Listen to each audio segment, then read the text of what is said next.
sourcing.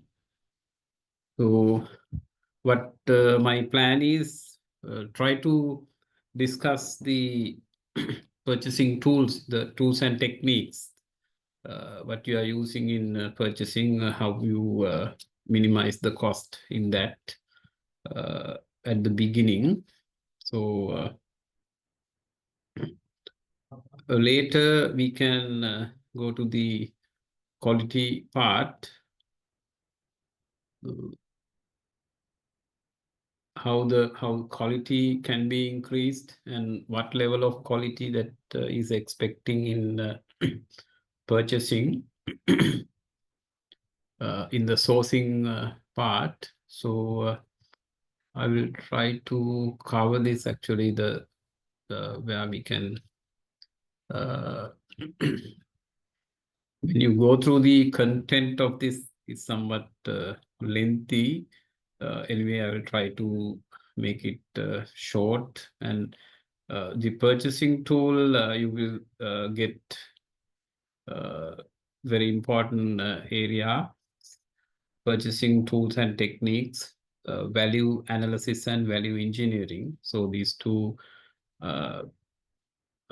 something key areas that we need to discuss in detail.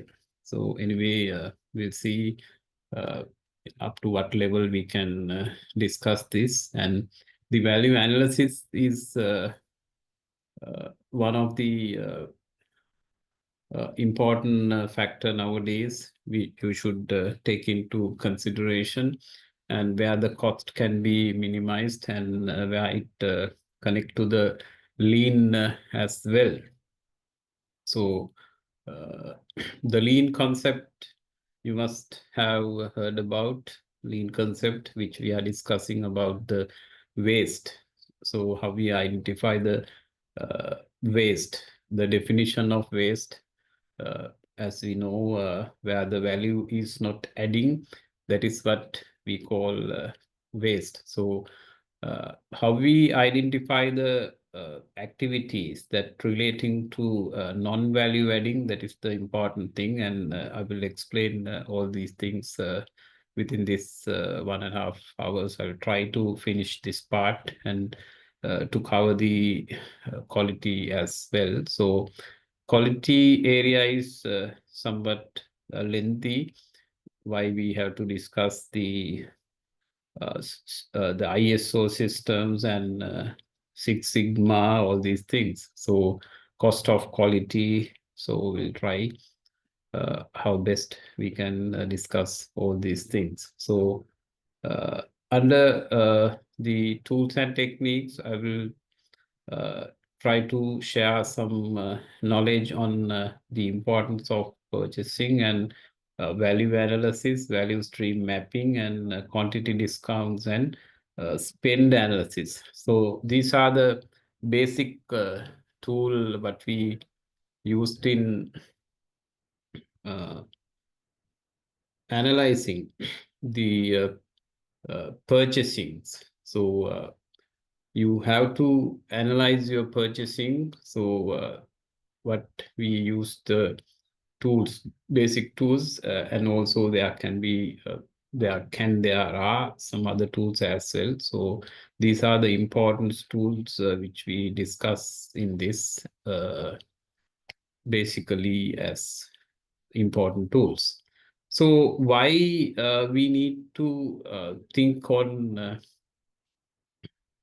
this analyzing the purchasing. So the earlier cases, earlier situations, we are not so keen on looking the sourcing, then purchasing and procurement, right? We haven't gone through in detail on those, but now you are going all the activities and you are analyzing the activities. You are trying to develop and map these activities and see what are the areas that you can eliminate, simplify, or combine. We call ECRS techniques. and trying to reduce the cost, right? So basically, we talk two areas in this, two factors in this, right? So we see what are those and why we focus on those areas. Basically, we are trying to get the competitive advantage, right? So the business field is very competitive nowadays. So you can see all the industries, domestic and international, every industries trying to get the competitive advantage and to be in the industry, to be in the business for a long period and survival. Different strategies they use to be in the business, right? So taking into consideration all these things, they are trying to see some different points, key areas, and innovative thoughts. So, now what we nowadays, the management, what type of management that we are uh, using in the business field. So, the Frederick Taylor's management style. That is what we were practicing. That is the one we call scientific management. So scientific management developed based on the division of labor, right? We divide the division of work. So we break the entire work into different categories. So thereby the industrial engineering and all these concepts developed. And basically the garments, we are using that strategy, right? Those are strategies. So there are strategies we have to use in business. So supply chain is the area you find many types of strategies, right? So that is because of the area is wide, right? So you have to see all the activities between supplier and customer, right? So we are going beyond the supplier. We are considering supplier relationship, that is not limiting from supplier. We are going further. So who supply to the suppliers? So in that end, we used to observe and we used to have some relationships. So when you take the famous car manufacturers, the modular types of manufacturing systems, you can see uh, what they do, how they identify where the value addition is uh, done and what sort of activities that find non-value addition. So they study, they go through in that, and that's how they reduce the cost. So basically, going through most of these activities, what we practice, what we used in our industries, in our businesses.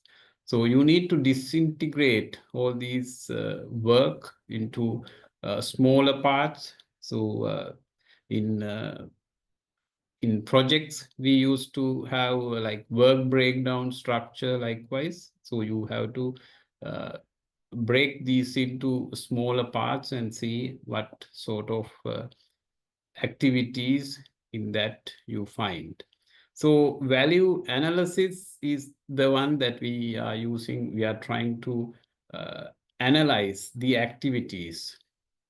Let's say in your warehouse, you are going to load the stuff into lorries, right? So for the distributions.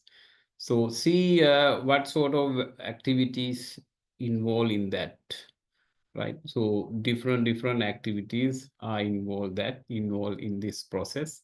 So you can some of the activities when you go through there's no value addition in that. Uh, most are waste, right? So uh, you will take the pallets and you will stack the pallets. Sometimes you rearrange the pallets, right? So you have to load it. Sometimes you load it manually, where you can load it by a forklift. Likewise, uh, all different activities you find, it can be somewhat 100,000 activities where you need to study case by case. Right. So this is where we do the value analysis, and we are focusing two areas. One is value analysis, other one is value engineering. So there is a part called engineering. So engineering relates to design engineers. Design engineering is the area where we wanted to discuss. So in that, the analysis will do the analysis and try to simplify, right? You can use, there are many techniques you can use in this process. So you can use ECRS, eliminate, reduce, eliminate, simplify, combine, reduce, that kind of things. And there are 3R method, likewise. Many techniques are available, right? So those can be used once you identify the process. So uh, the focus should be to reduce the cost, right? Why? Cost reduction is the most required one, where you need to increase the profitability. So price is not, price is constant. Basically, the now with the latest, with the situations you find, price is decided by the customers. So the owners, the manufacturers are not in possible to decide the price, except the monopoly business, right? So now when you get electricity, when you get the fuel, all these things, you have to buy whatever price they give you. That is monopoly. But other than that, you find most of the commodities, the price is fixed. So you can't change. Most of the time, the leader in the market, the market leader will decide the price. So this is what happened in rice. So no one can change. So the leader decide the price, even though there are many suppliers. So this is another area.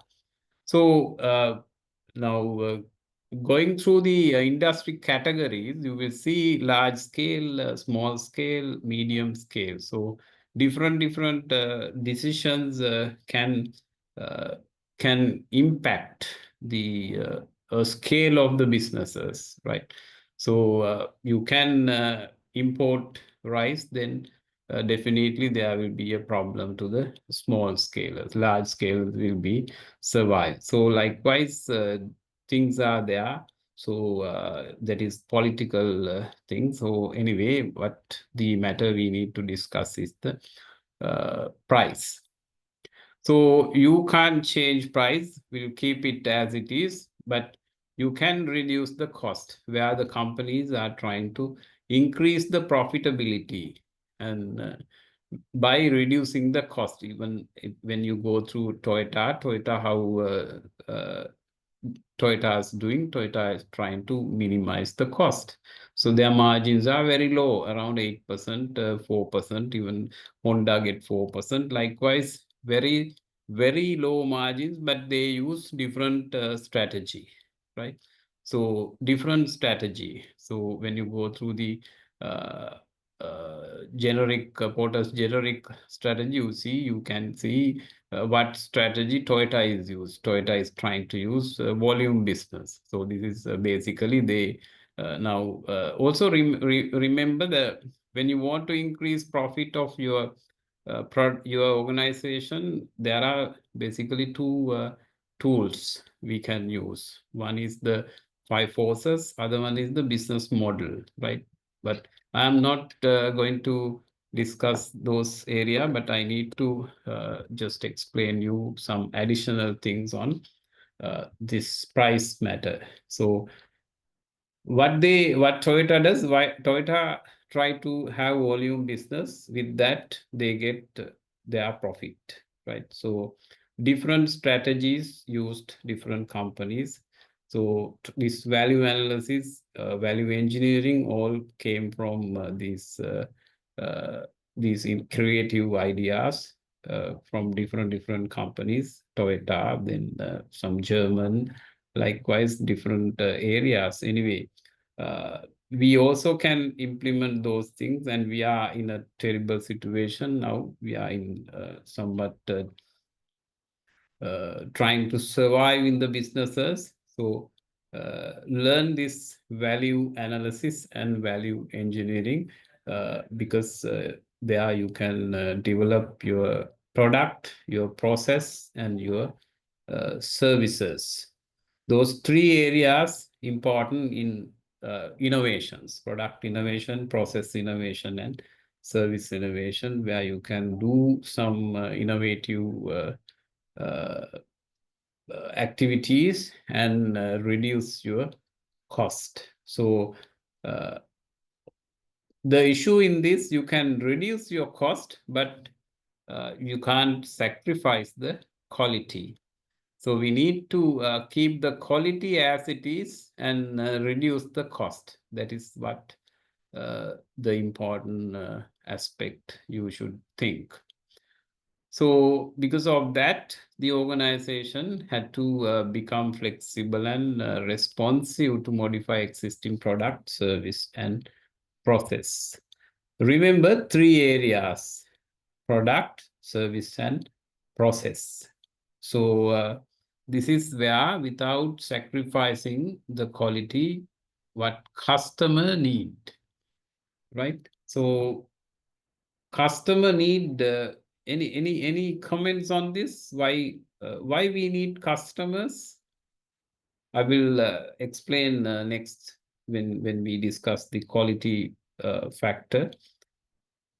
Do we need customers? Yes, sir. Customer satisfaction is the main.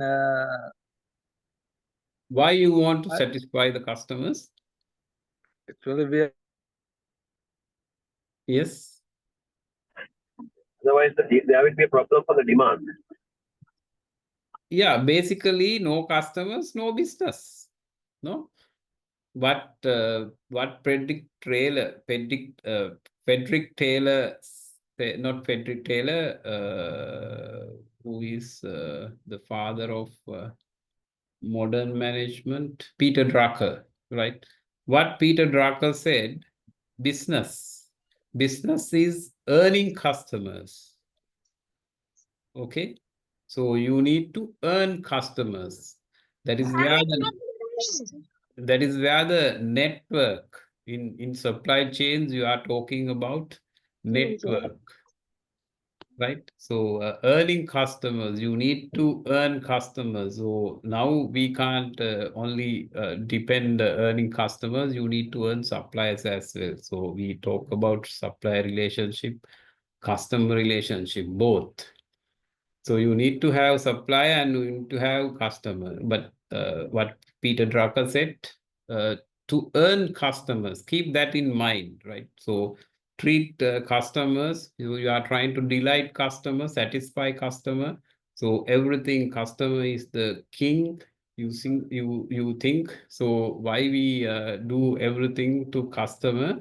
The business is earning customers. So no customers, no business. That is where the point. Okay. So we are trying to give the right product.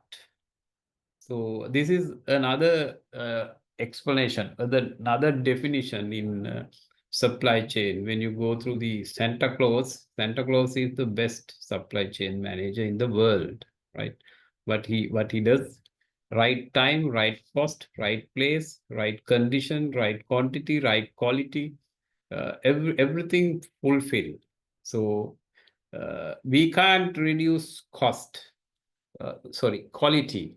We have to reduce cost, remaining quality, right? So next we will discuss the quality part. So how we are going to think about quality and how we are going to think about customer. So customer is quality, right? So I will explain. There's another important factor in this value analysis you have to take into consideration. So our objective, our purpose of doing this is the reduce cost in purchasing, right?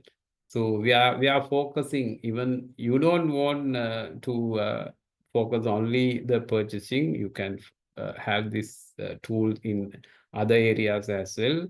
But today our expectation is to think on reduce and what are the suitable techniques that we can use in do some reduction in cost of the purchasing, right? Purchasing where we can reduce when you go through the process of the purchasing. I can remember when I was in one industry, not recent, now the system, all the systems, they have changed, but previous, the traditional methods to order some items, we have to follow a long process.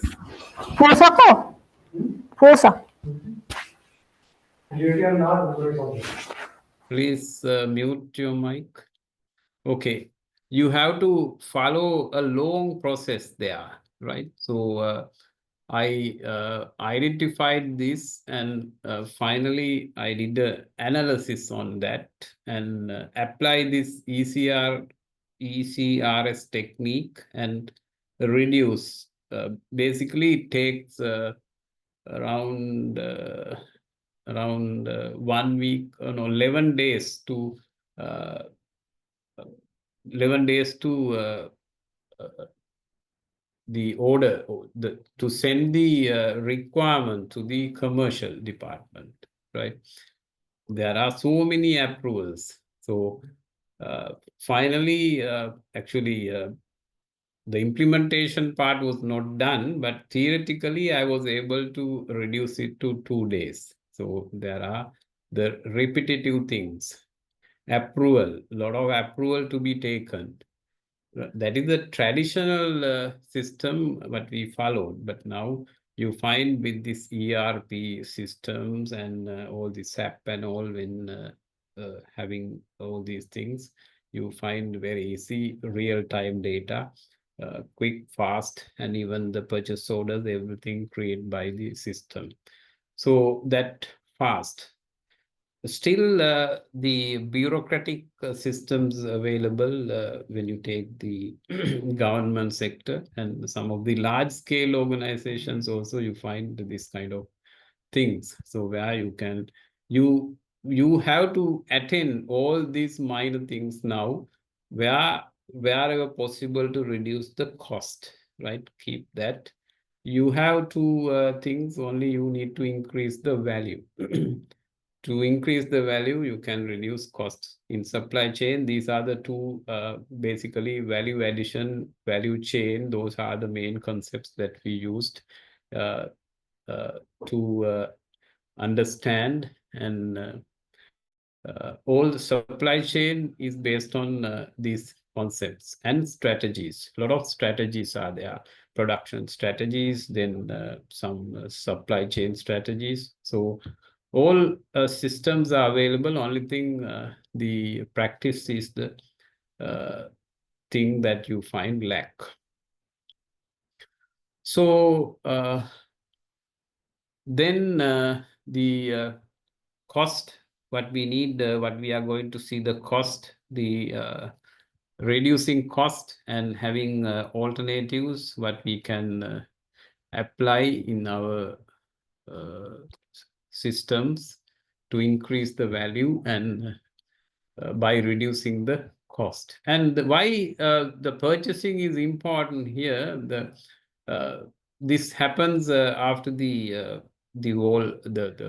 world war, and then the people try to focus on these reducing cost. And when you take 45% of the total sales of the goods are gone to the purchasing, including the material.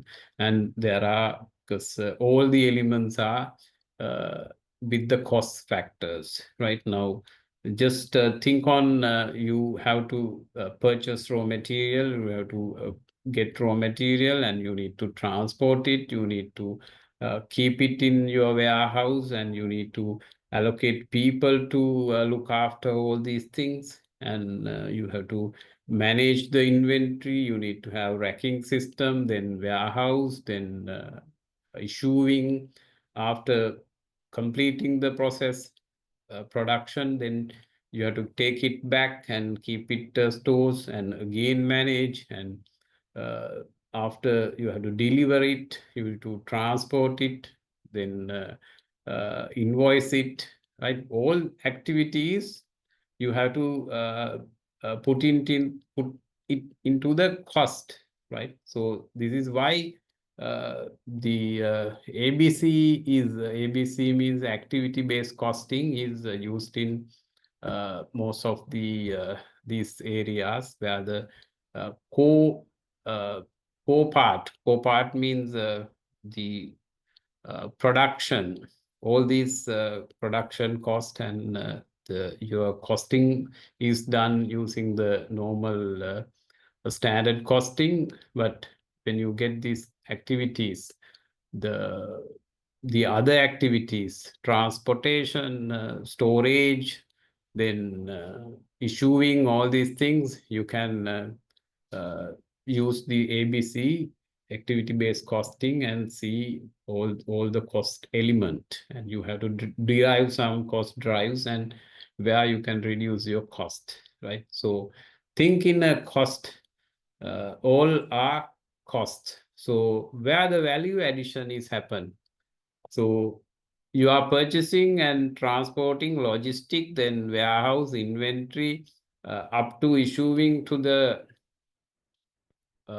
flow, all with cost, right? Once you issue it to the process, and process by process, it will add value. So using different mechanism, they add functions, they change the shape, whatever thing they do, and they will make a product. With your raw material, they will develop a product, right? So this product again it's coming back to the finished goods and sending to the customer, and all the activities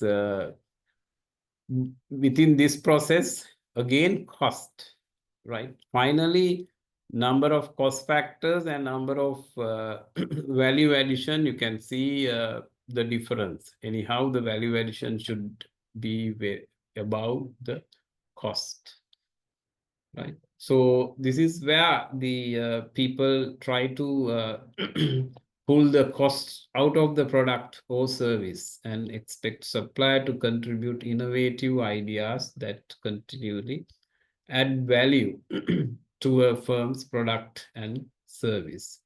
So this is how this concept developed, and we are trying to see where we can add value, where we can reduce cost. So in that, we will now we went to this process. We discussed this process. We call it, some call it farm to fork, some call farm to table. Then different strategies. So this is where the supply chain process you find. Only difference nowadays, what we practice, we have taken the operation part. So when you go through the supply chain process, you will get inbound logistic, operation and outbound logistic, right? So out of these three, we are trying to discuss operations separately, and inbound and outbound we are discussing the same thing we call upstream and downstream. So and we try to expand those areas, like here the farmer, then grain, then processing facility, and then after processing the cereal, then packaging, then packaging cereals and distributors, and again grocery stores, and up to customer. So, and the supporting processes, this is the primary process where the value is added. And supporting processes, you find the labeling, corrugated paper manufacturing, all these things you find as the supporting processes. And the flows of the supply chain. There are three basic process flows. You must have learned it: the material flow, financial flow, and the information flow. So those flows are there in addition to this process. So this is the process diagram. You can develop further, you can analyze. Right now we are trying to get into that detail, and trying to analyze the activities, each processes, each activities in where we can reduce the cost. So that is about the value analysis. And you can remember I explained about the value engineering as well. Right now, this process, there is a team. There should be a team. So you can't do, I can't do. There should be a team in this. And the analysis you can do with the existing activities, existing processes. The designing part, the engineering part, you need to take it to the engineering, the designing areas.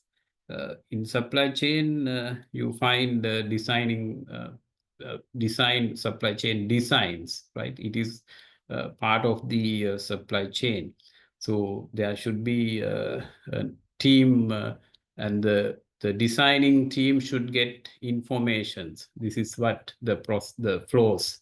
I explain you the three flows of the supply chain: financial flow, material flow, and the information flow, right?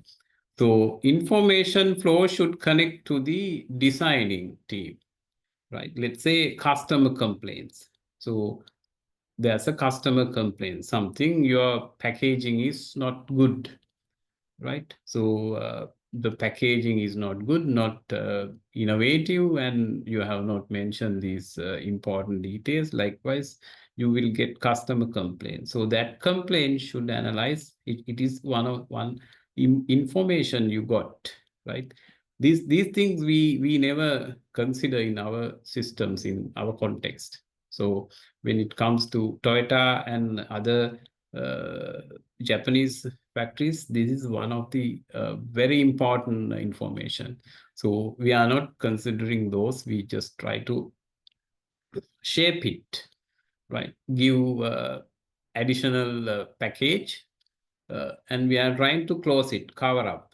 So that is the strategy, shaping strategy. But the problem is there. You never solve the problem. You are trying to shape the effect, right? This is where you find in your research.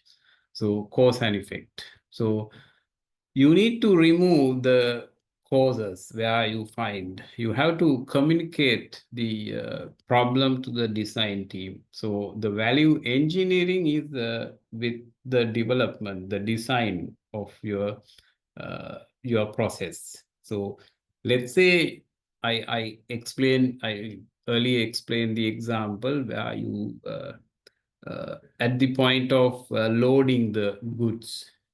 So what are the activities engaged? What are the activities in that process, in that loading process? So you take the loading process separately and do a study, And the engineering team, design engineers will do whatever modification and investments, all the new thing, infrastructure changes, everything they will consider in engineering point of view, right? But related to supply chain. So what we can do at the moment, right now, what we can do, we can do some improvement, training.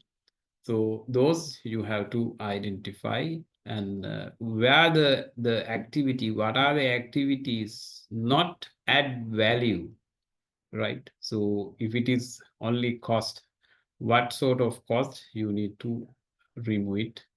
That is what we call waste. In lean management, activity it doesn't add value is identified as waste. So this is where the Toyota, when you take the supply chain process of Toyota, purchasing, transportation, inventory, then the warehouse inventory. So everything they thought waste, right? That is why the lean management, you learn the team wood. The team is transportation, I is inventory, right? M is motion. So likewise, inventory is a waste. So identify the waste, and they develop the concept of just in time, and all that non-value adding areas they removed. So this is how some of the concepts came as the strategies. But remember, here we can't implement this just in time. We can, but not up to that level. This is not Japan, this is Sri Lanka.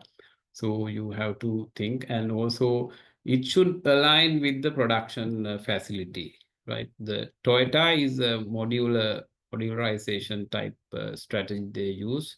So with that, you can align this just-in-time process. So analyzing the activity, they identify that as a waste, and then they eliminate from the process, outsource. But there's a good system. They have gone beyond the immediate supplier, the vendor and the supplier relationship. They have done, unlike us, right? So now value engineering and value analysis, you know the difference. So what we'll do, we'll go through the value analysis and see what are the key points of the value analysis there. And this is how this value analysis and value engineering evolved. So you can go through with the war years, 1940 to 1946. And then different companies, the Ford and the Ford company is the one who started. Basically, Ford is the vehicle, the first vehicle. Ford is the one that developed the first vehicle, but before that, Carl Benz has developed a vehicle. So the T model is very famous model, Ford, and they started this process in their organizations, looking on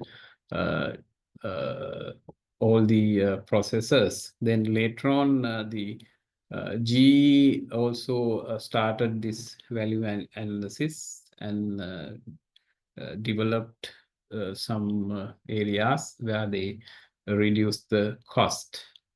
So our objective in purchasing source products and services at the right price. So source them from the right source, source them at the right specification that meet users' need. So who is user? This is one important thing.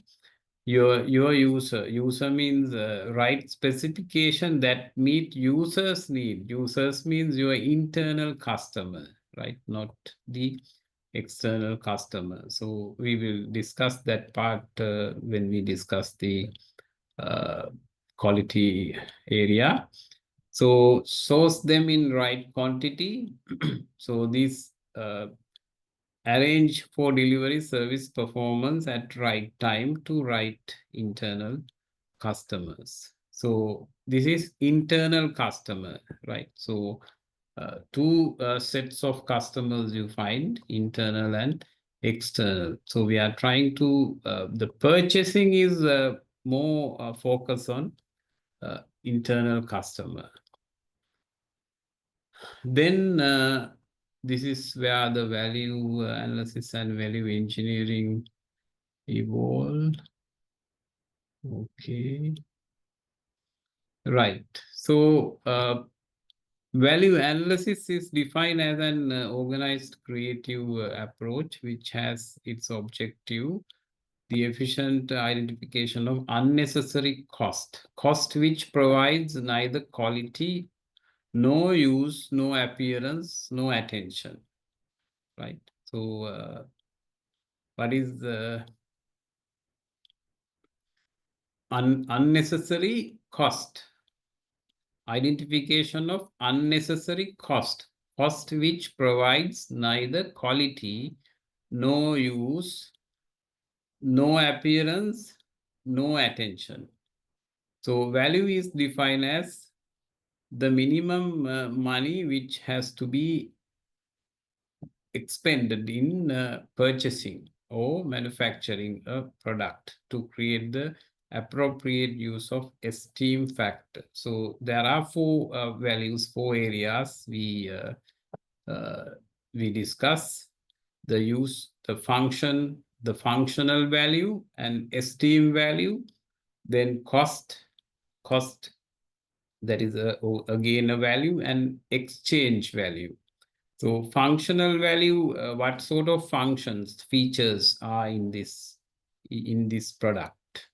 So functional value is one area where you can improve, so that when you increase the functional value, definitely your value also increase. So esteem value, again the brand image, all goodwill, all these things. Sometimes now I saw one company, they export rice.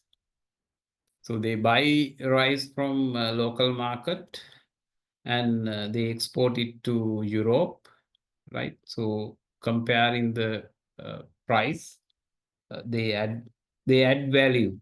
How they add value? Any idea? The rice they price, the rice they buy from the local market and add value. How they add value? Using branded bakes and their company name, stems, this kind of things, no? Yeah, brand wise, I don't think that they get good because this is international market. But how they add value? They pack it. Packaging. Yes, they do a nice package, colorful, nicely packed, and add some standards, ISO 9000, 22000. Likewise, they add those standards, then sell it at very high price, right? So, and also there's a factory in Sri Lanka, they manufacture jam. You can get very low cost when you go to Rajagiriya, there's a factory, they manufacture jam and cordial, everything, right? So somewhat reasonable price you can buy, but no packing, only with some loose packing you can get it. The same thing you get with a bottle with a brand at a high price, right? Little bit high, not that high. Something value addition, esteem value is added. The brand, without brand you can get it at a low price. cost is where the actual cost, the raw material and all the activities, and exchange value, ability to exchange with other product. So you can get 1 kilo of rice, giving 2 coconuts. I don't know. The price, coconut and rice are equal now, no? Anyway, so exchange value, that is what. So value is defined worth to you and price to you, right? Price you pay. So when you see now there are products, you see you don't get any value on that because you don't want it. But some people they value it because they want it depending on their requirement, right? If you don't want, you don't have any value. But there are people, for them it's value, worth to you and price pay you. Then you think what price you pay, we call it value for money, right? So basically there's another concept, this is not very much relating to the value, but this is also important in business. Value proposition. With the value, there are many terms, concepts. The value proposition is also the gain and the pains. So what customer gain or customer pain. So if you can supply it, then there you can develop a business. Nike value proposition focus on accessibility, innovation, and customization. Then Apple's value proposition revolves around innovation and design excellence. Coca-Cola, Coke brand value proposition is to provide refreshment and enjoyment to people of all age. All age. There's no particular age, right? All ages and demographic worldwide. So this is a very nice, and there's a good story even from the supply chain point of view. Also, there's important case study. What strategy they use. This time examination, there's one question, only 2 or 3 I remember answered properly, right? So they went through the case study, and only thing they cannot remember what is the strategy, right? Basically, try to understand these strategies. There are key strategies in supply chain, like the Coca-Cola strategy. The Coca-Cola, they practice a strategy, right? So how they do the distribution. And some companies, they make to order, make to stock, then decide for logistic. The IKEA is what they practice. Likewise, postponement, push pull, those are very common.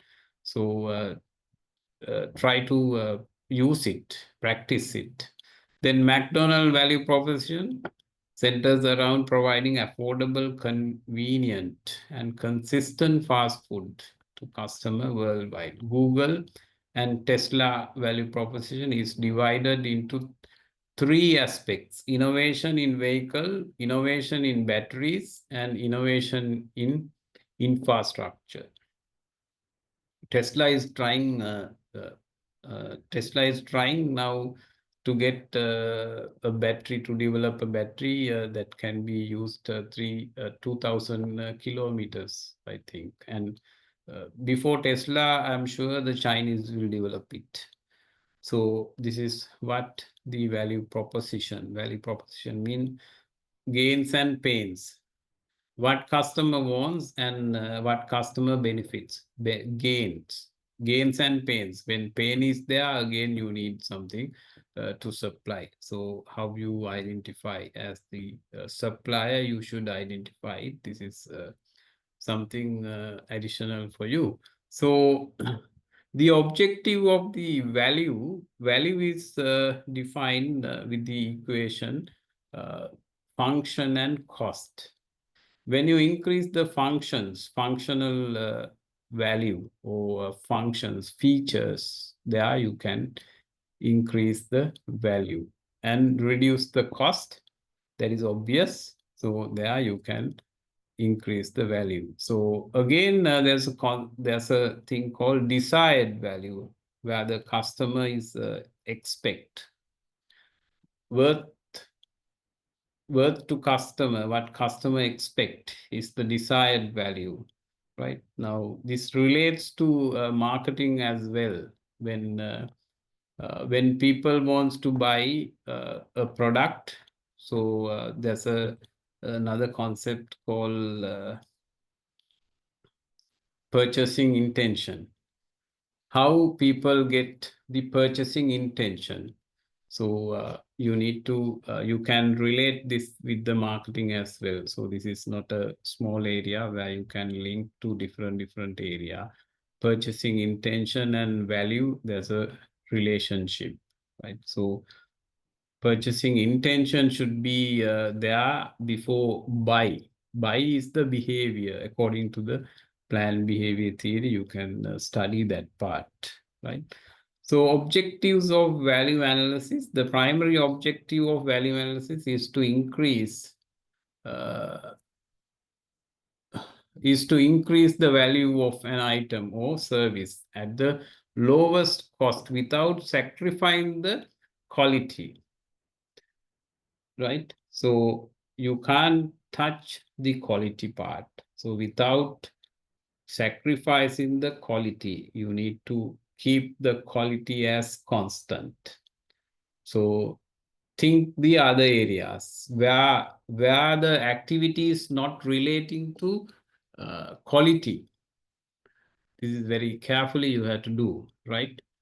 Let's say now you are loading, you have your organizations, you do the loading. I have seen some company how they load the material, right? So they purchase quality raw material and they keep those very carefully, and very carefully they give it to the production. Very carefully they do product, and carefully they give it to the warehouse, finished goods. Finished goods, they load it careless, right? So when they at the loading time, a lot of things get damaged.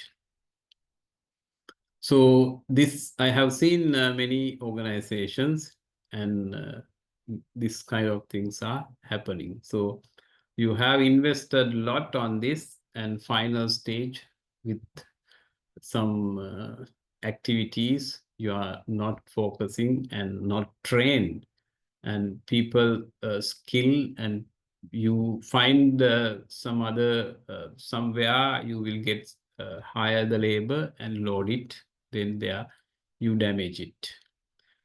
So you shouldn't touch the activities. When you analyze, you need to analyze each activity, right?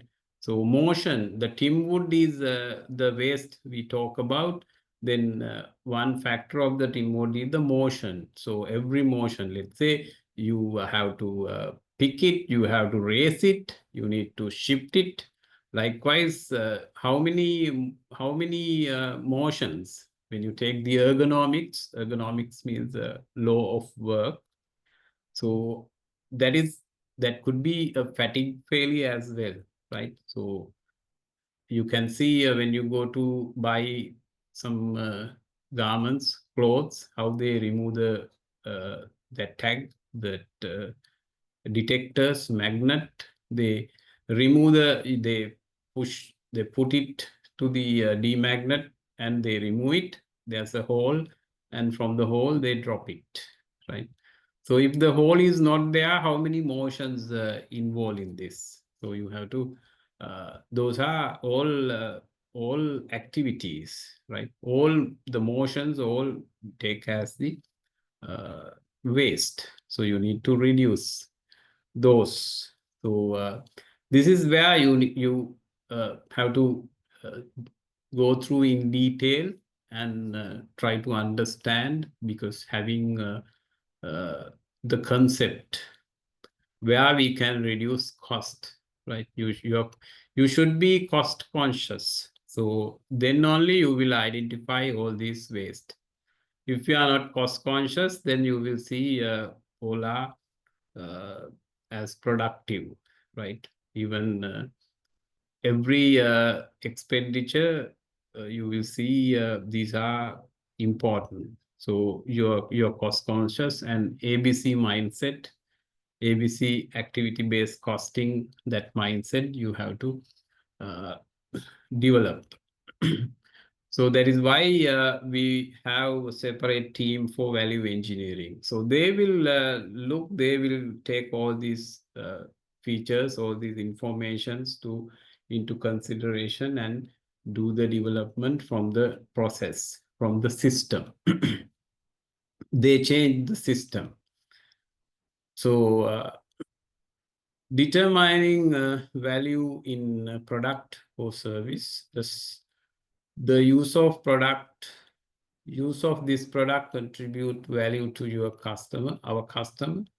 Is the cost of the final product proportionate to its usefulness? Are there additional users for this product? Does the product need all its features or internal parts? When you take mobile phone, how many features you get? How many features you use? So do you want to pay that much to this? You don't want, but for the appearance, for the prestige, you use it to get some other value, right? But when you take the number of features available in your phone and the features you use, sometimes it's something 0.00, right? In your computers, Words, Excel, what are the features available? How many features you use? Some of the things you don't know there are, but because you have to use it, then you can increase some value, productivity, all these things. Are product weight reduction possible? This is a very important thing. What I did, one example in one of the company, when I introduced the basically the product is the one that garden hose, right? So I did some modifications to this and went through all the data, how the garden hose sale in the country, and there are around 20 tons of material is importing most of the companies. So basically took it and developed this at least to get 100 tons of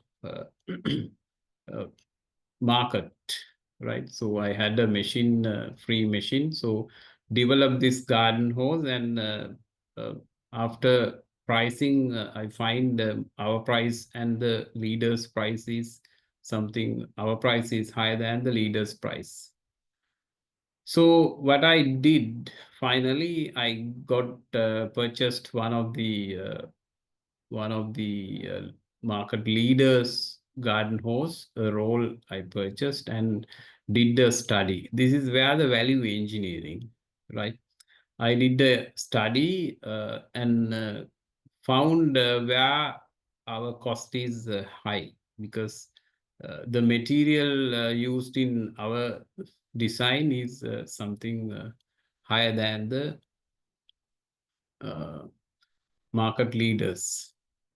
Market leaders, the weight wise, there's a difference. So when I go through the design, I found that it is it is from the groove there, when you take the profile of the garden hoses like this, right? Just go through the detail. This is what, when you have the cross section of the garden hose, this is how the produced. There are some specific standards to be maintained, right? But when I go through the market leader's product, leader has done the groove in depth, right? Compared to our one. Our one, the material is material more than the leaders. Then what I did, I changed my design as well. So with that change, I was able to get the equal weight, because 100% the weight of this product is 100% from the raw material, right? There's no other material involved in this. So all PVC is the material used in this product. Only the extrusion method used to use extrusion is the main process. So finally, did some modification in the die and got this profile where the weights are equal. Are product weight reduction possible, right? So you need to benchmark sometimes. So benchmarking is one of the strategy.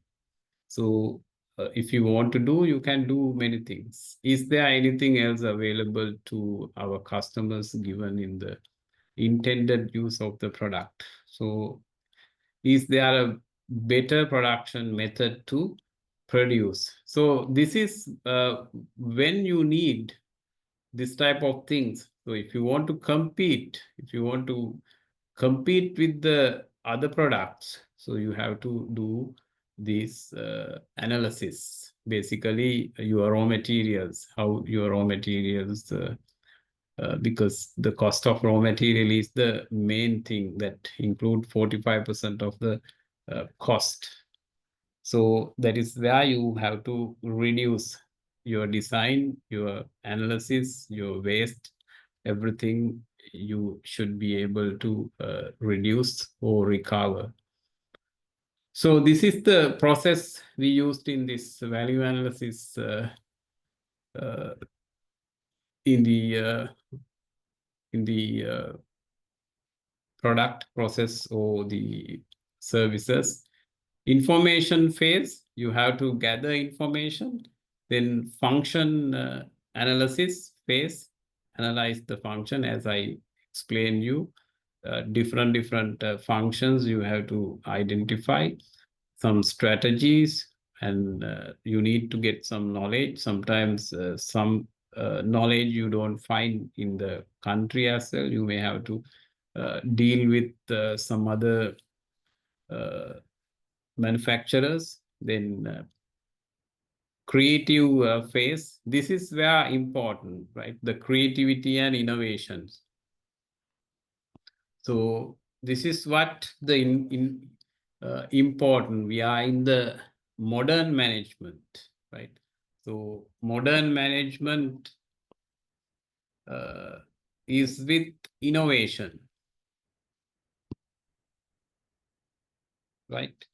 So modern management is with innovations. So where you can innovate, as I said, the rice is the normal rice. You get it, pack it, something add value, innovative, process innovation, product innovation.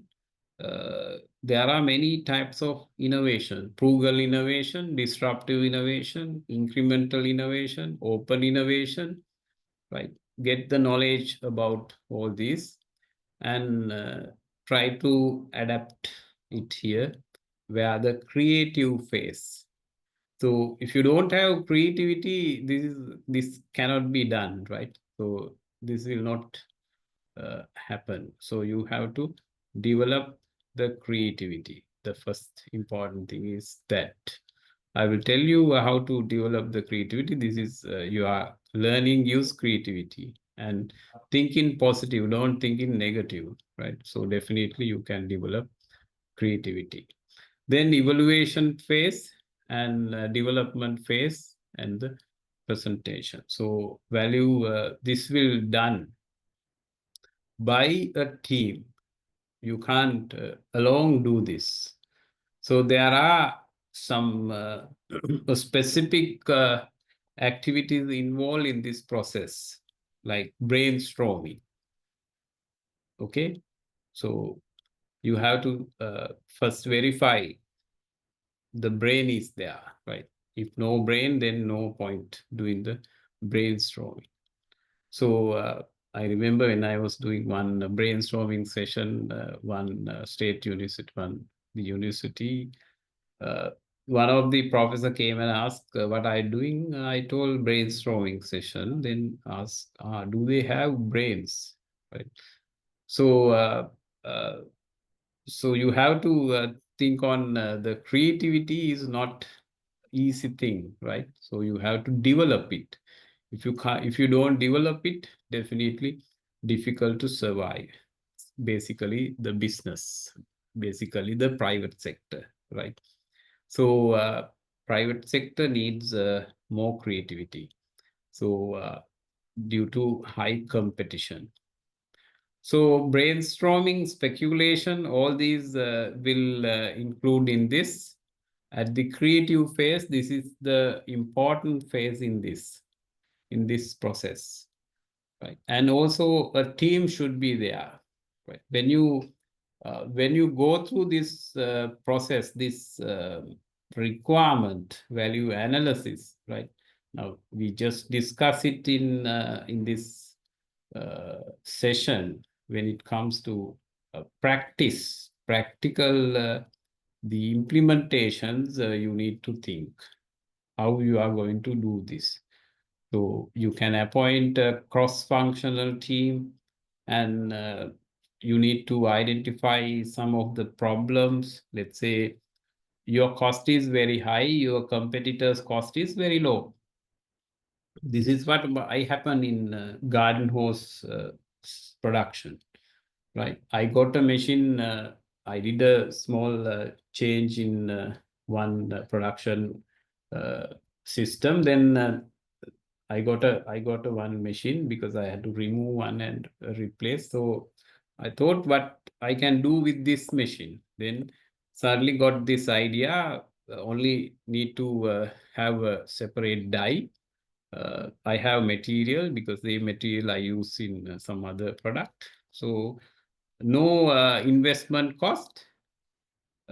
Only thing is creative, the innovative product innovation is the important thing. Then went through the SLS standard, got the standard pressure, diameters, everything. The standard should maintain. Then did the product, understood the price wise we are high, so it is difficult to sell. At least it should get the same par with the competitors, right? No option, bought one roll from the competitors. That is not unethical, right? That is ethical. I have purchased it. I observed, I did some experiments and did it. So you have to have this kind of requirement, right? When you find, let's say, customer complaint is very high, then what to do? You can't solve everything. Have a team. Don't do like the government, what they do, appoint a team. So committee. So your committee should not be like the government committee. So it should be a productive and the results oriented, right? Not the cost oriented. So appoint a team and ask to study. So the team should be creative, right? So you need to see the personality, knowledge level of the team. Don't appoint just people. No results will get you. So do give some knowledge about this analysis, value analysis, and or give them a training program external, then ask to do. This is how you can implement it. The primary function of an industrial pump may be to move fluid at a rate required by the customer, right? The functions, now we are trying to focus on functions. We are trying to increase the functional values. So what we need to understand, when you use mobile phone, what you are doing, mobile phone, you should be able to get a call, right? If you can't get a call, then no point with this mobile phone. Even your camera pixels are very high, your WhatsApp, everything work, data well, battery is good, but you can't make a call. So there's no functional value, right? The primary function, you should understand the primary function. And secondary function may be minimize noise in customer. Sometimes there are pumps, big pumps make noise. You can't reduce the noise. Better you isolate it. Have some acoustics, then can isolate the pumps, right? When you go through, let's say you want to go to carry this generation plant, you can't go inside. Heavy the noise, the decibels are very high, but you have to do it. If not, you are not able to generate power.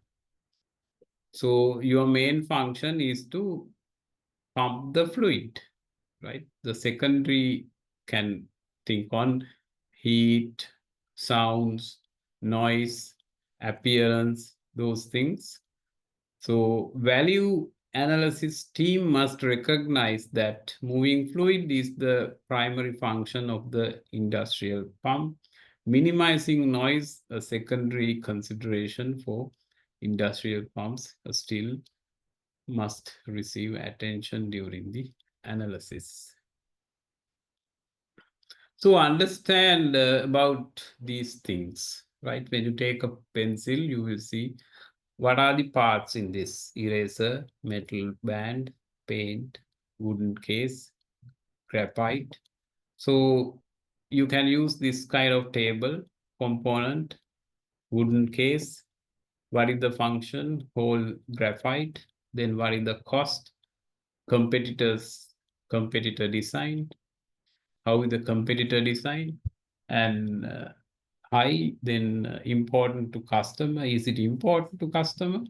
And when you want to redesign it, the priority, right? This way you can do the analysis of your requirement and identify the function first, then identify the cost of the functions. You can add functions and there's a cost as well. Right now, as I explained, you purchase raw material, you buy raw material, you bring, you logistic, transport the raw material, you store raw material in your stores, you put few people to protect, if not the people will take it, filterage, and you put another person to manage the inventory, all are cost, right? So you are adding cost. So you buy raw material 100 rupees, transport 20 rupees, warehouse another 20 rupees, and keeping, and daily you are adding cost to that material, right? So you, if you can sell it today, you can get the maximum profit, right? You buy 200 and add these components and the total cost would be 150. You sell it 200, 50 rupees you find today the profit. If you sell it another 1 year's time, you have added security people, lighting, then warehouse rental, fixed cost, all you have added, then your cost is around 250. So still you sell 200. Then you make a loss. So this is ABC costing, right? You have to, and also you need to think the function, you can add function, and the function also will be a cost. If you add value, then no issue there, where you can get high profit. And the design team should give the priority whether it's required when customer is required. That if customer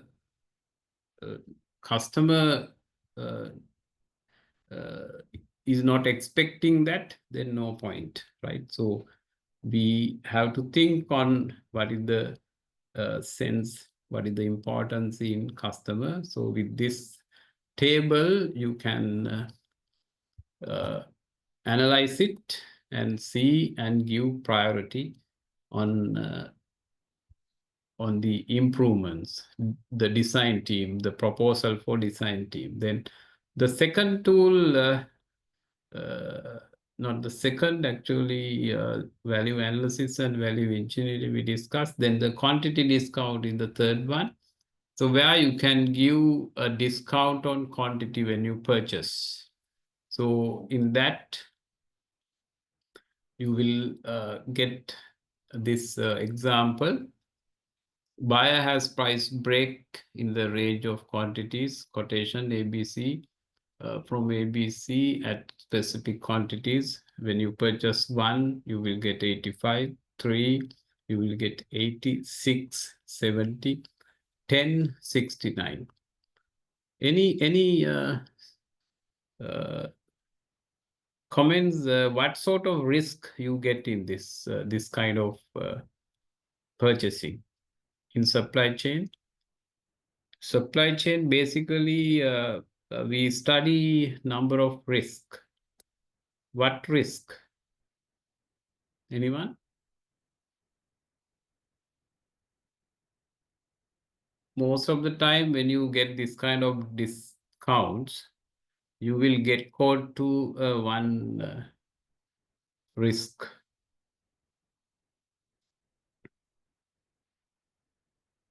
Yeah.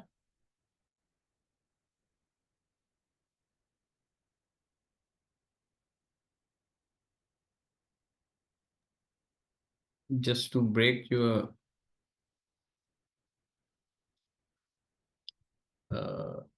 monotonous, now you are listening, must be sleeping in the other side, right? That's what I wanted to. Yes. The question, Increasing the cost. What sort of risk you will get in this?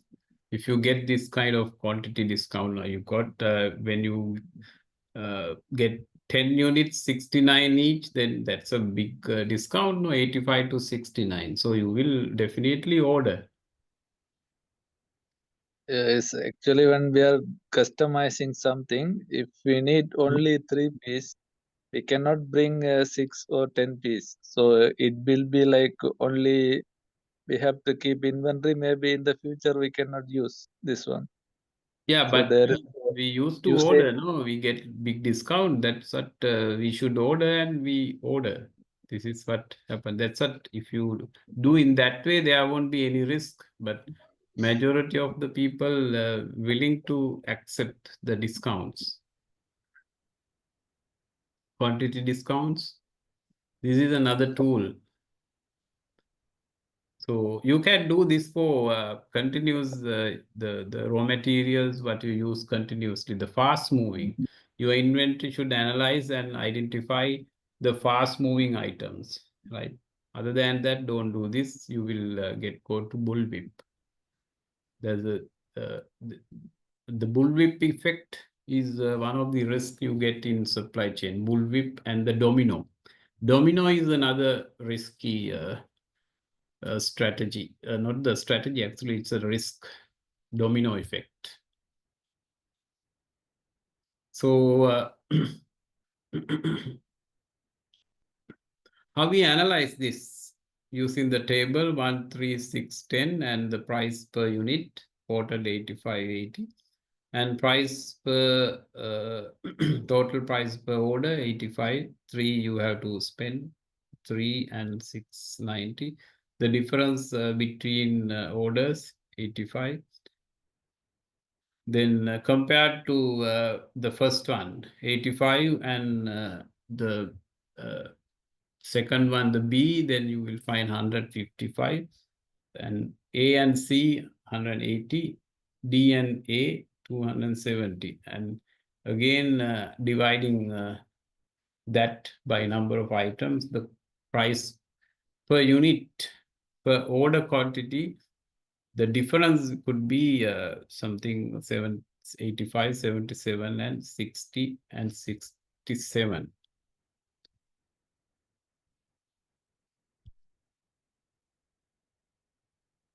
So now you can see what is the incremental cost in this. Incremental cost, quantity with the quantity 85, and when you get 2, you will pay. If you buy 1, it is 85. If you buy 2, then you can buy 277, right? So 3, 77.50, because 2 and 3 you will see. Then fourth one will be 60, fifth one 60, sixth also 60. Then 7 to 10, those are the once you find buying 10 numbers, then it will be 67.50. So the incremental cost you have to see, but don't do this for the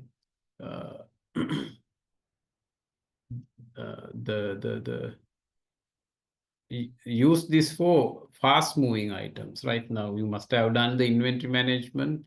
You can analyze your inventory in a different way, with the cost, with the movement, and with those you can analyze, and the classification of the inventory, right? So see the incremental cost, and with the incremental cost you will see what type of gain you will get in this. Then the process mapping, this is another area you can identify where the non-value items, non-value adding items. So the standard basic symbols for process mapping. This is available in production management, the operation management as well. So you can use this, and also you can see this kind of mapping in ISO, the quality quality plans, right? A start, decision, the document, end, connectors, then delay, and the flow directions. So using this symbols, you can map your process in this way, where you need to identify some of the areas that not value adding, or some of the transport issue, or where you can reduce some of the elements.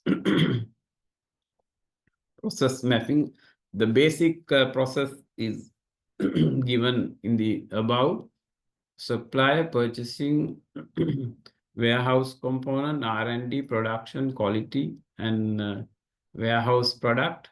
Then sequential processes and concurrent processes. You need to see where the concurrent. Sometimes you can simultaneously do some of the things, right? So when you map, you can see at a glance, you will see where the improvements can be done in this process. The tools, the tools what we discuss here is used to create some improvements, right? So how it can be modified is up to you, right? So we use all these things. Let's say a big process, the petroleum process. So how do you take decisions going through this process? What to do, what to reduce? You can't go through the actual process, though you need to simplify it. And after simplifying, you will see putting into this kind of diagram, you will see what are the areas that you can improve, why this is this way. We should do this parallel.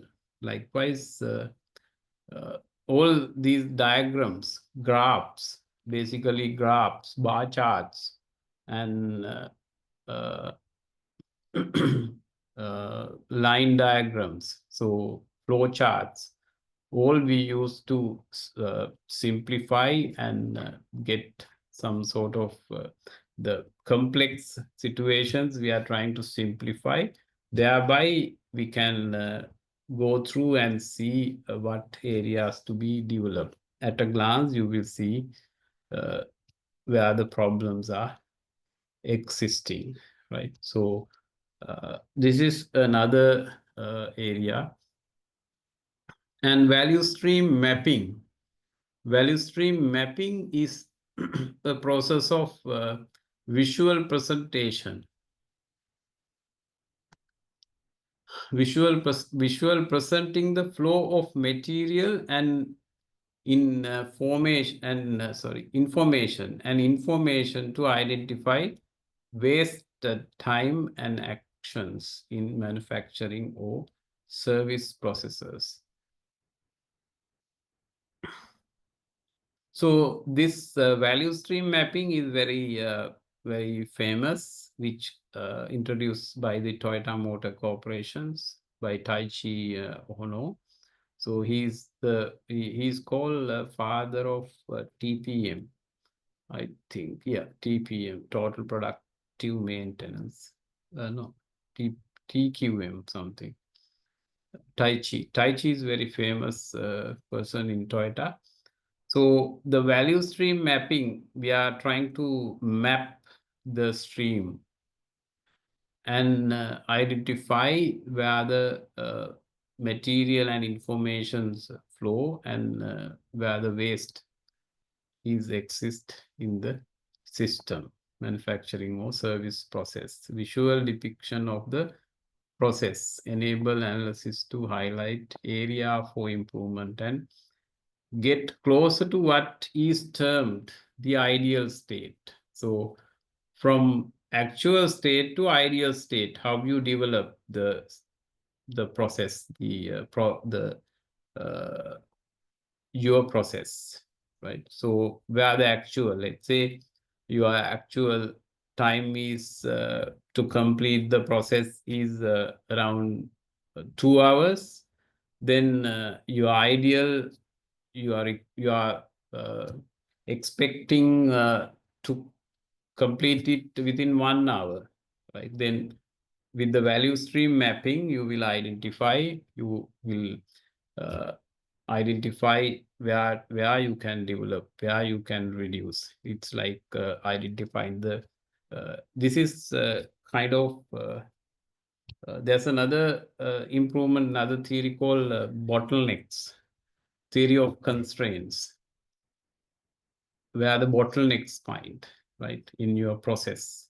So the bottlenecks will shift to different places. With that, you will get the improvement, continuous improvement, right? So in this process, what we do, we identify the actual status and we will develop the ideal status, what you need to do. Let's say your process taking long time, you need to reduce it. So this is where you map the all the value stream. Value stream means all the process flows, material flows, and information flows. So understand the three basic flows in value in supply chain, right? So all we discuss everything based on that three areas. Okay, first one is the material flow, second one is the financial flow. Third one is the information flow. So flows and process. In value chain, you find three flows and process, inbound logistic, operation, outbound logistic, and marketing. And this is what you get in supply chain. And processes are primary process, secondary process, and development process. Three processes in supply chain, three flows and three process. Okay. So the value stream mapping is attributed to Toyota Motor Corporation and Taichi Ono, where overproduction. These are the factors of the lean management. Tim Wood, overproduction, producing items for which there are no orders.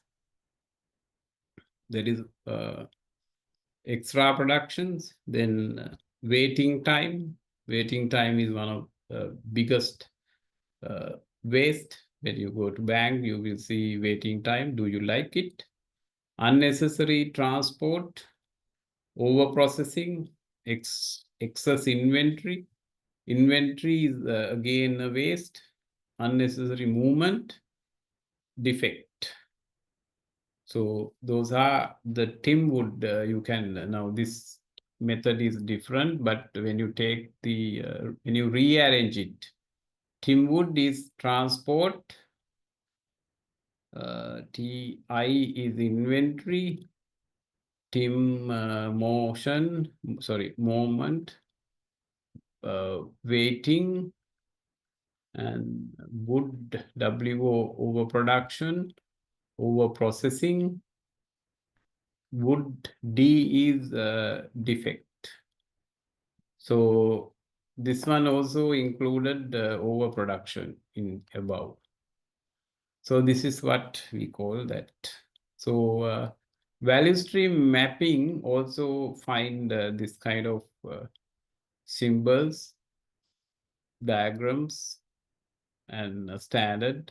So using that, you can do value stream mapping like this, where you can identify the total time for the process and the actual and the ideal. So you want to define the ideal state, ideal and the actual, where you can improve your process. So all these are the inventories you find on work in progress on the flow. So just go through these symbols given here and try to identify. This is the, because you can't do this, there should be a better training on this, but as a concept, you should be able to identify. You will be in the top level, so you don't want to do, you can ask your subordinates, do a value stream mapping and get the results. That's only they will identify everything, right? So but you should know what is the concept, right? So that is what the important thing. So the final thing is the spend analysis. You have to analyze your spend using the historical data.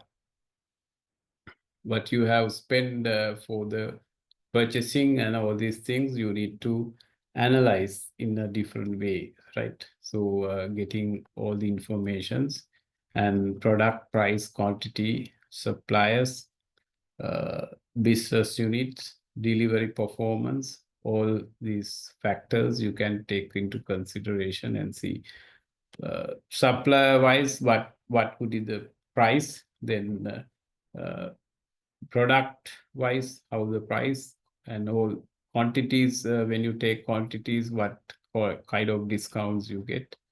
So all these analysis you have to do in this. A spend analysis is annual review of a firm entire set of purchases These reviews provide answers to following questions. Value is an important component, right? The 50% spent on total cost of the goods sold. So your product, the cost, 50% is on related to purchasing. And on top of that, there will be a processing cost and the margin. What did the business spend its money on over the past year? So you can go through all the questions and do analysis and have this kind of bar charts and some tables, graphs. So bar charts very, I think, convenient thing where you can categorize all these categories: spend under management, cost reductions, spending that is non-compliant. There are some non-compliance as well.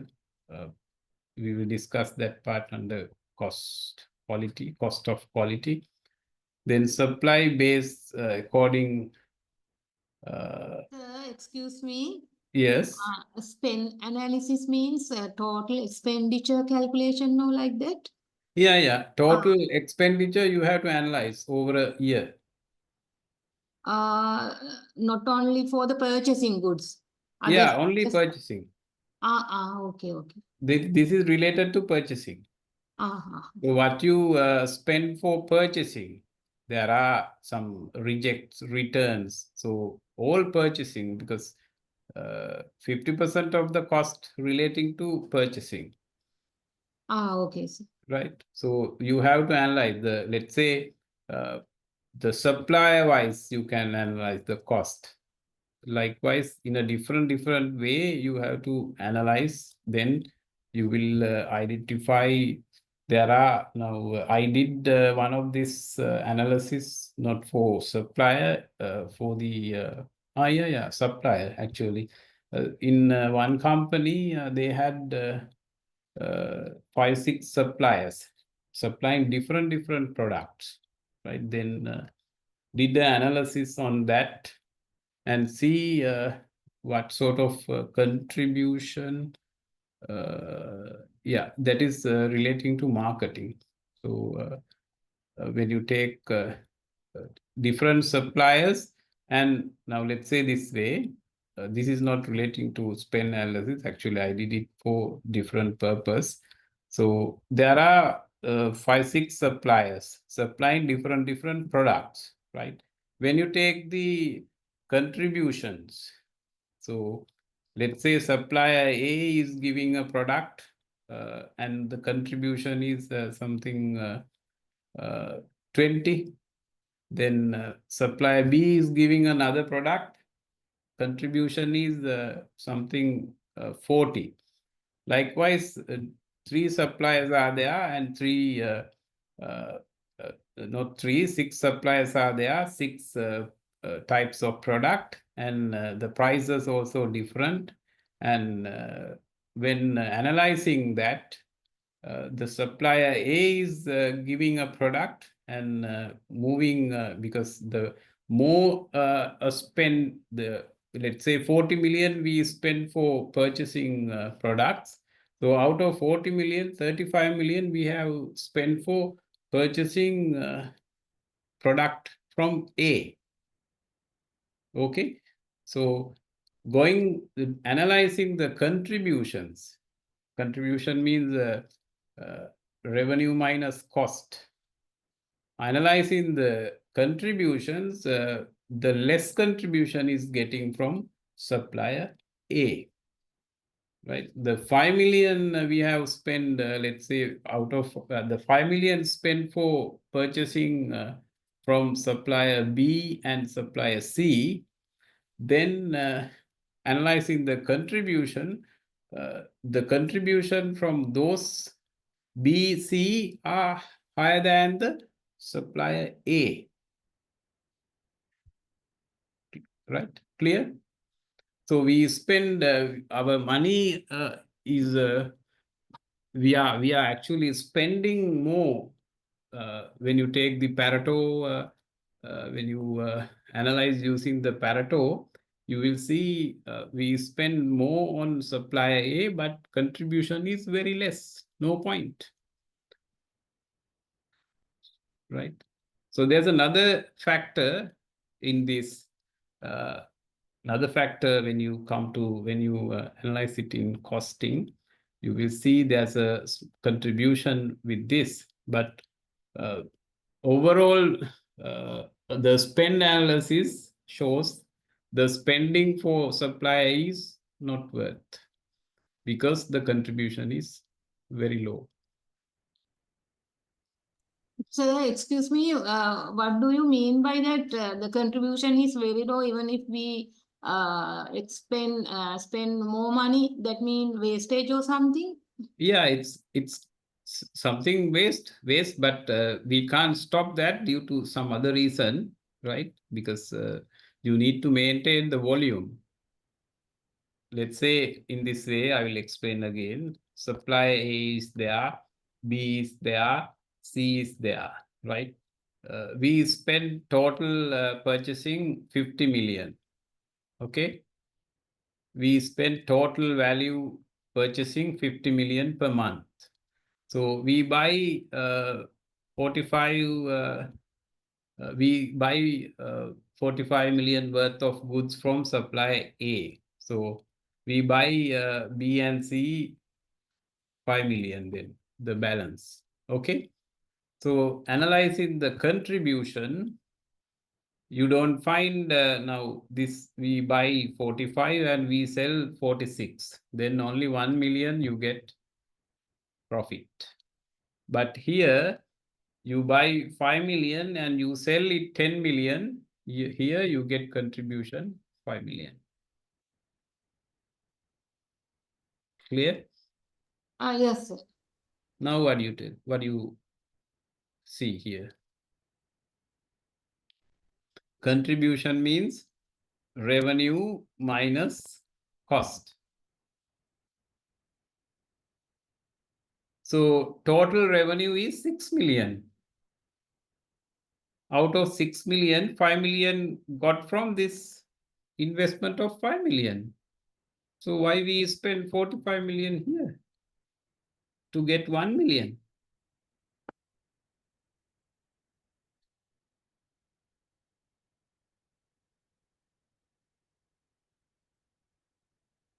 Any question? So that means that company is gaining losses. No, not loss. They earn, they have profit 1 million. But Okay. Yes. that 1 million Yes, you profit. get for 45 million. Yeah. But this 5 million you get for 5 million. Yes. So it is worth to stop this. Yes. But you can't stop. Yes, that means for gaining 1 million, we spend 45 million. Yes. Yes. But the issue is actually can stop by, you can't stop it. When you stop it, there's another reason because, there's a fixed cost. You need to, economics of scale, there's another concept called economics of scale where in the cost you find the fixed cost and variable cost. So contribution means this, your break even means a fixed cost divided by contribution, right? So once you do this part, you will get some effect on fixed cost. So you can reduce your fixed cost. So, and you have some volume and there should be, because these, we can't suddenly stop this, because when you stop, still worth, but when you stop, a lot of people will be idling, those kind of the people involved with the transactions, all these things. Because of that, gradually, then I gave them another strategy to balance it in a different way. So when you analyze only, you see the picture, right? So this is where typical spend analysis. But you have to analyze it with the returns, with the contributions. Then you will see the difference, the contribution.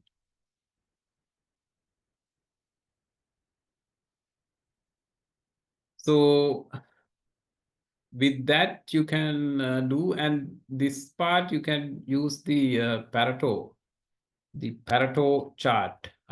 I think you have done this Pareto chart. Anyway, I will explain next in the quality, right? So this is something very long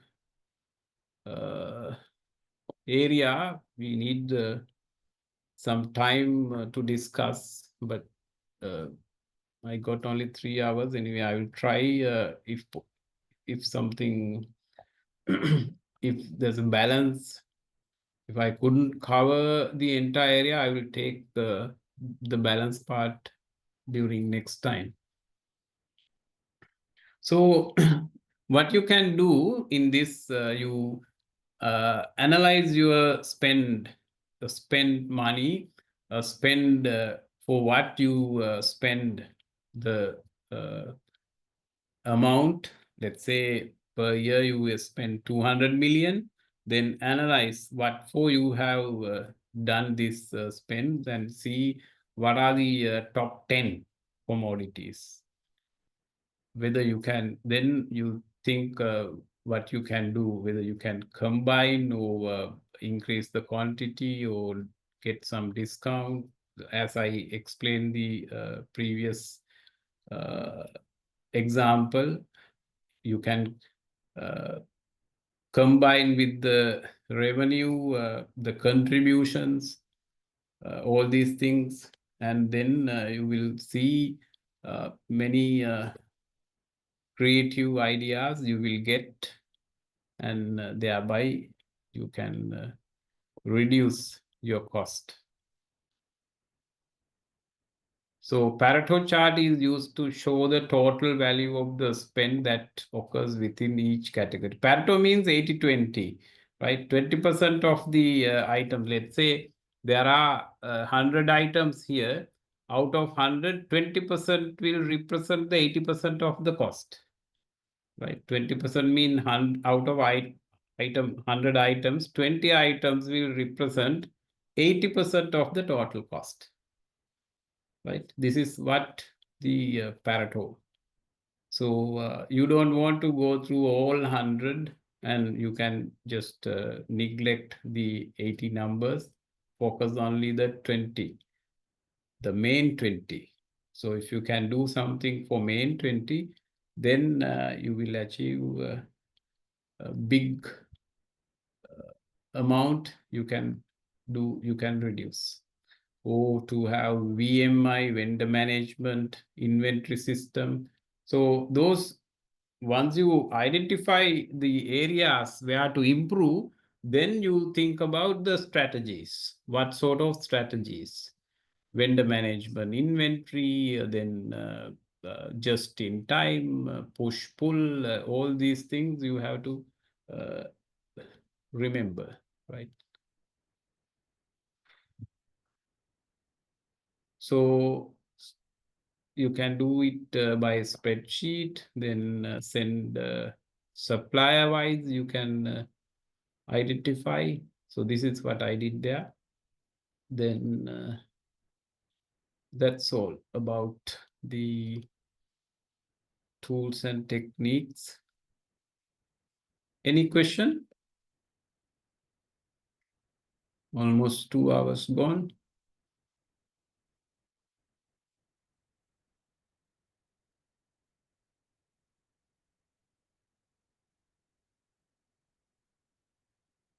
Any question?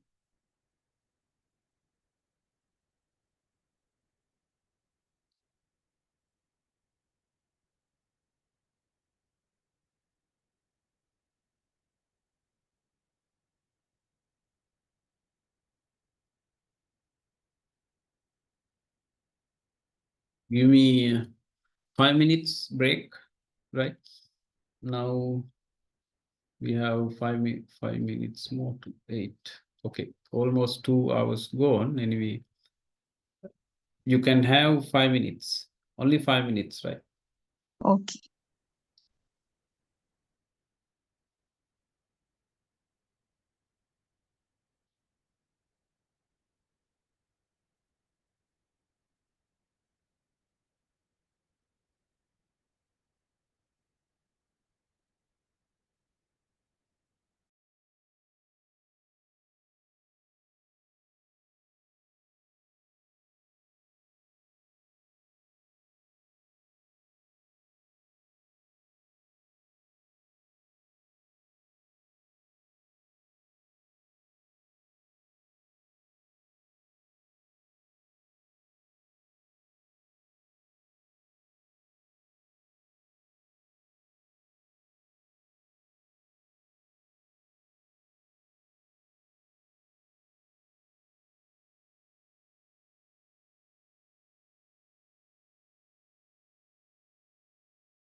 Right. So we have to discuss about the quality, supplier quality, and we'll go through the important areas of the quality management. So quality is again a common concept we can use everywhere. In product quality, process quality, then quality of the raw material, quality of the product what you purchase is one of the main component that relate to the quality of the product. So what you buy, the raw material quality is mainly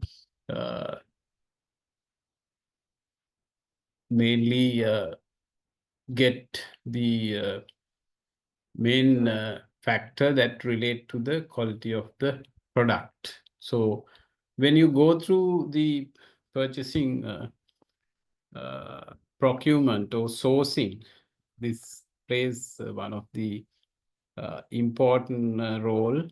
So there are many areas you should consider when you purchase. Let's say you are purchasing material from some other country, right? Not local. If it is local, you can get sample, you can visit the supplier, and you can physically check the things. But when you get something from other country or imports, so there you don't have any this kind of the visits can be done, but every time you can't visit all the countries. So one or two, then China, that kind of thing you can visit. Especially when you buy China, you need to visit, right? Other than that, other countries, Europe, you don't want to visit because what they offer, they will send. That trust is there, but Chinese, you can't trust. They will show you something, they will send you something, right? Likewise. So how you get this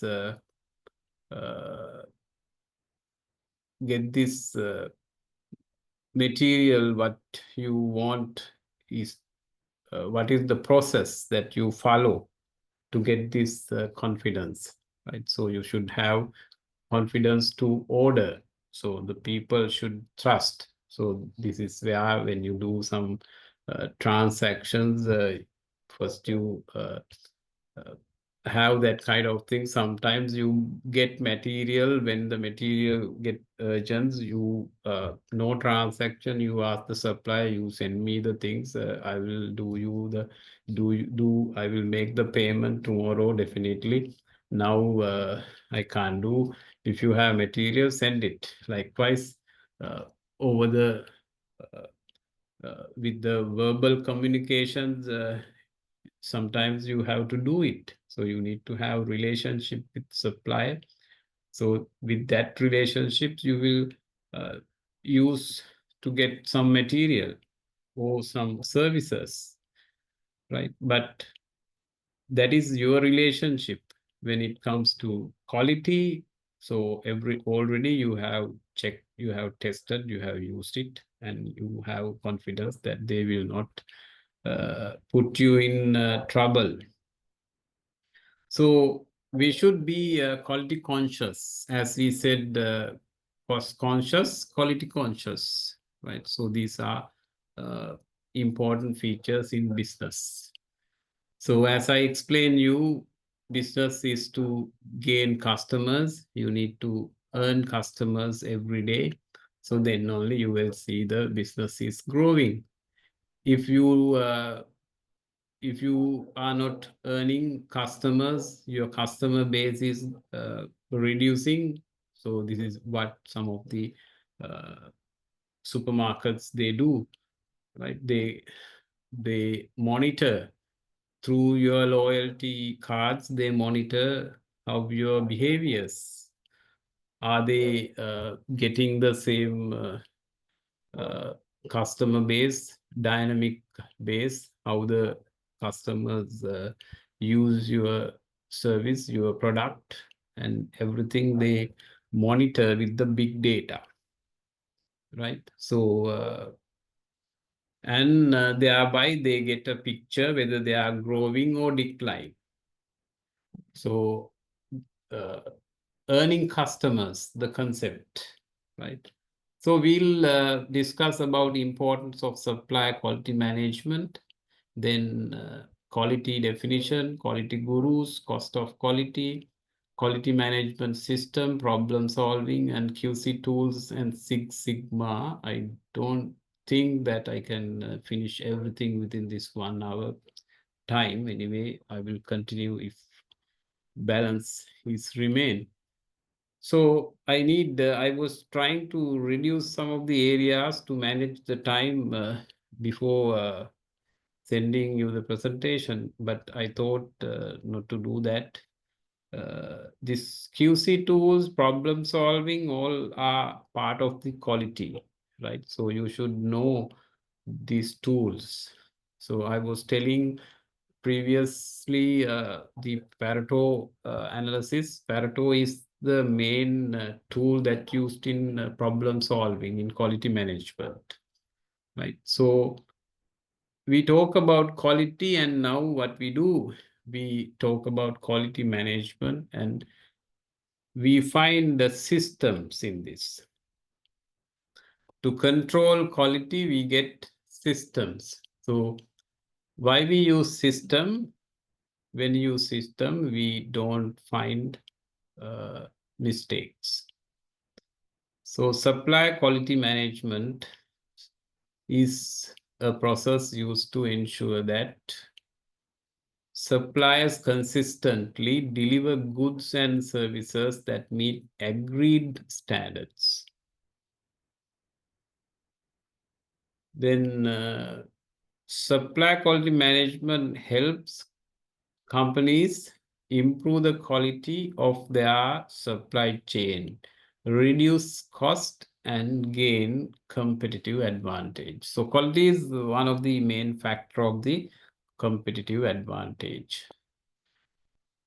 right? So that's what you want BMW, you want Benz, you want Volvo. So at whatever cost you buy, there are esteem value, right? So we were talking that esteem value plus reliability. Reliability is part of the quality, right? So whatever cost, you will buy it. So you need quality and reliability. So reliability is part of the quality. So that is why you get the competitive advantage. So that's also one of the competitive advantage. So there are many things. Cost reduction is also competitive advantage. Quality is also competitive advantage. Network is also competitive advantage. Just try to list down these competitive advantage and see how many are related to supply chain. I'm sure majority of competitive advantages are relating to supply chain. So quality of the raw material,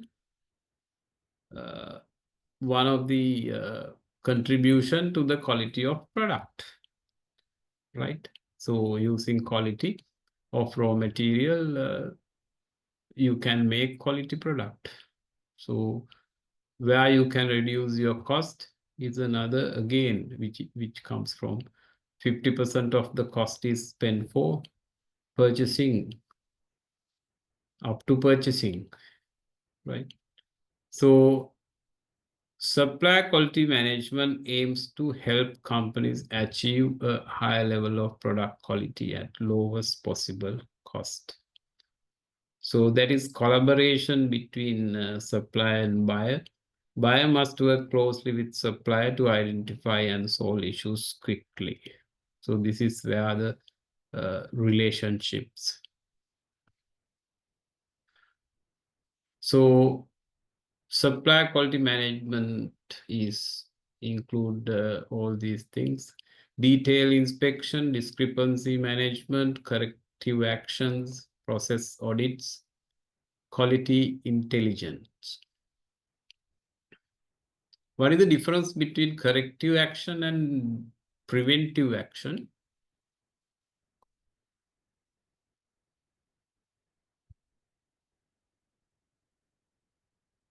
Preventive action is also part of the quality. Not letting to do not letting to happen can be considered as the preventive. Corrective.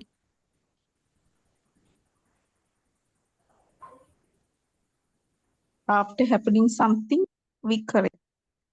Yes. Occurring and recurring. Prevent occurring, you do preventive. Recurring, you do corrective. Let's say you have a vehicle, right? You try to go somewhere, then you get tire punch. Then you first time tire punch, you ready, you repair it and going. Right? The second time also you get tire punch. Another next day. Then you think this time also I should repair it and use it. Third day also you will happen this, right? What is this? This is recurring, continuously happening. Then you will see what is the problem with this all the time happening, this kind of things. Then you will ask someone, then he will say, sir or madam, your tie is already, it's worn out, right? So when the tire get worn out, starting because the thickness of the tire is very low, even when it go on basically the gravel also can create punch. No need to have nail or something. Even the small, when you go on a gravel road, definitely that will get. And so you will replace. So you have done a corrective action, not to have it recurring. Occurring means before it happens, you do some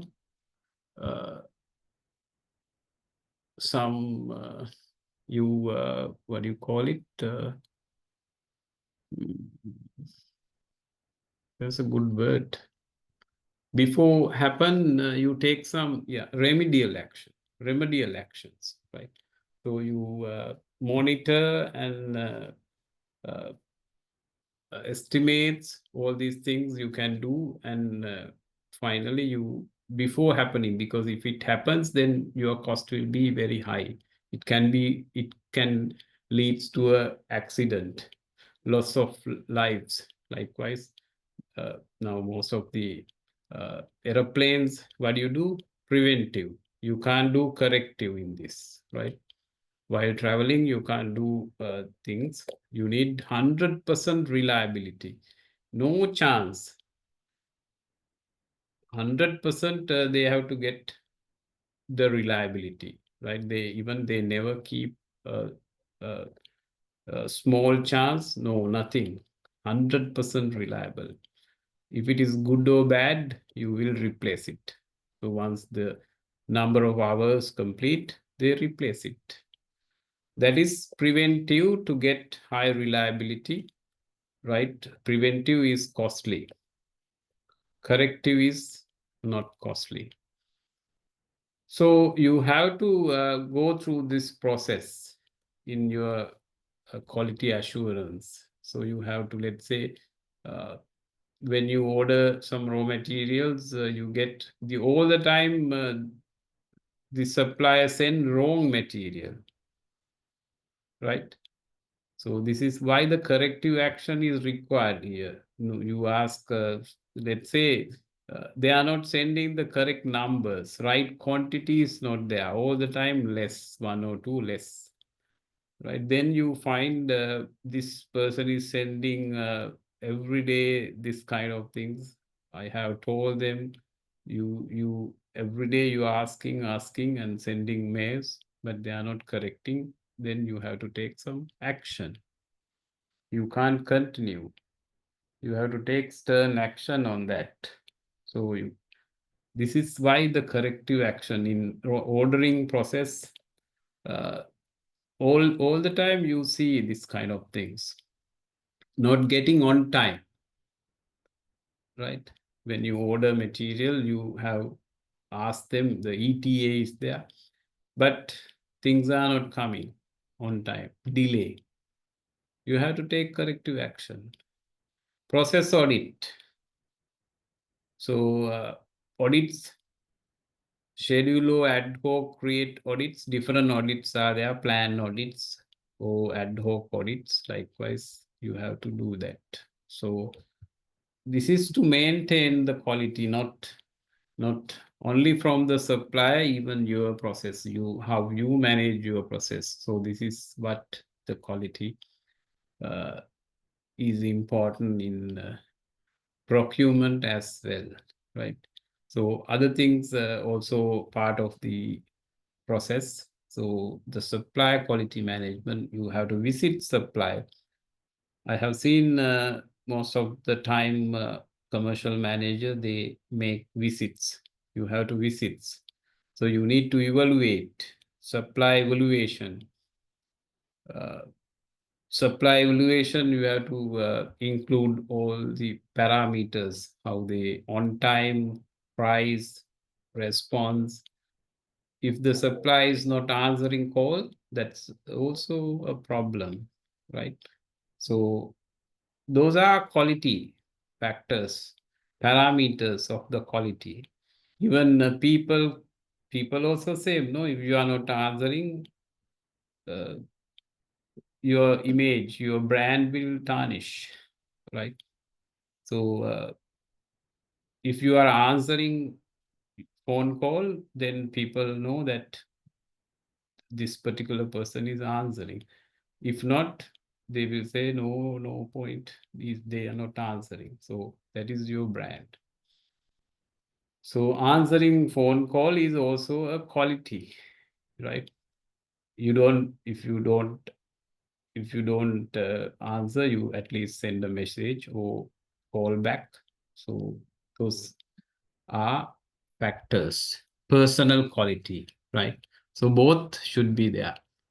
Then the article inspection, so the process, raw material, then conversion process, a special process. This is one example here. The model of customer expectation, the gap. So again, this part is related to the previous, the value, right? You can put this into, you can connect this into value as well. Expectation is greater than the perceptions. Perceived quality is poor. Expectation is equal to perception, then somewhat okay. Expectations is less than the perceived. The quality is good. Customer perception of the product or service. So there are two things, right? Perception and desired. So when you, if possible, just try to study the purchasing intention. In purchasing intention, you find two factors: desired value and perceived value, right? So similar to that, the expectation and the perception. So where the perceived, the continuum, quality continuum will see the perceived quality is poor, expectation is higher than the perceptions. Then evolution of quality management system, this is how it evolved. You can remember inspection, then statistical process control, and degree of engineering.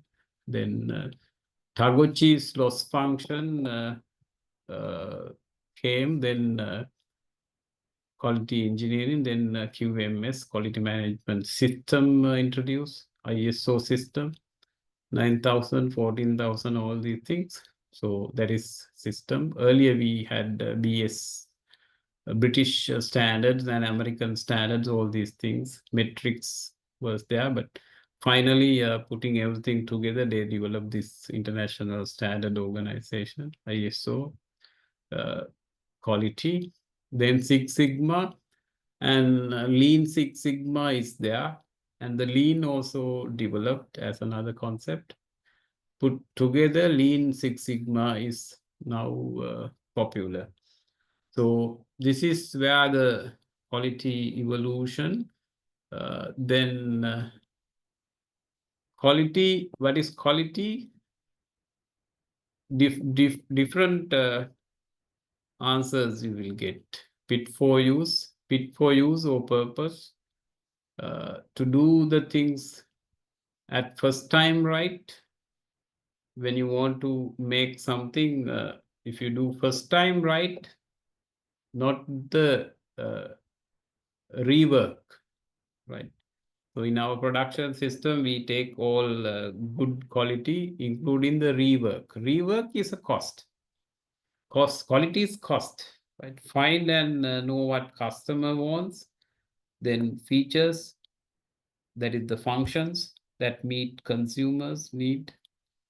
And freedom for deficiency, so defect. No defect should be there. Conformance to standard. Then value or worthiness for money.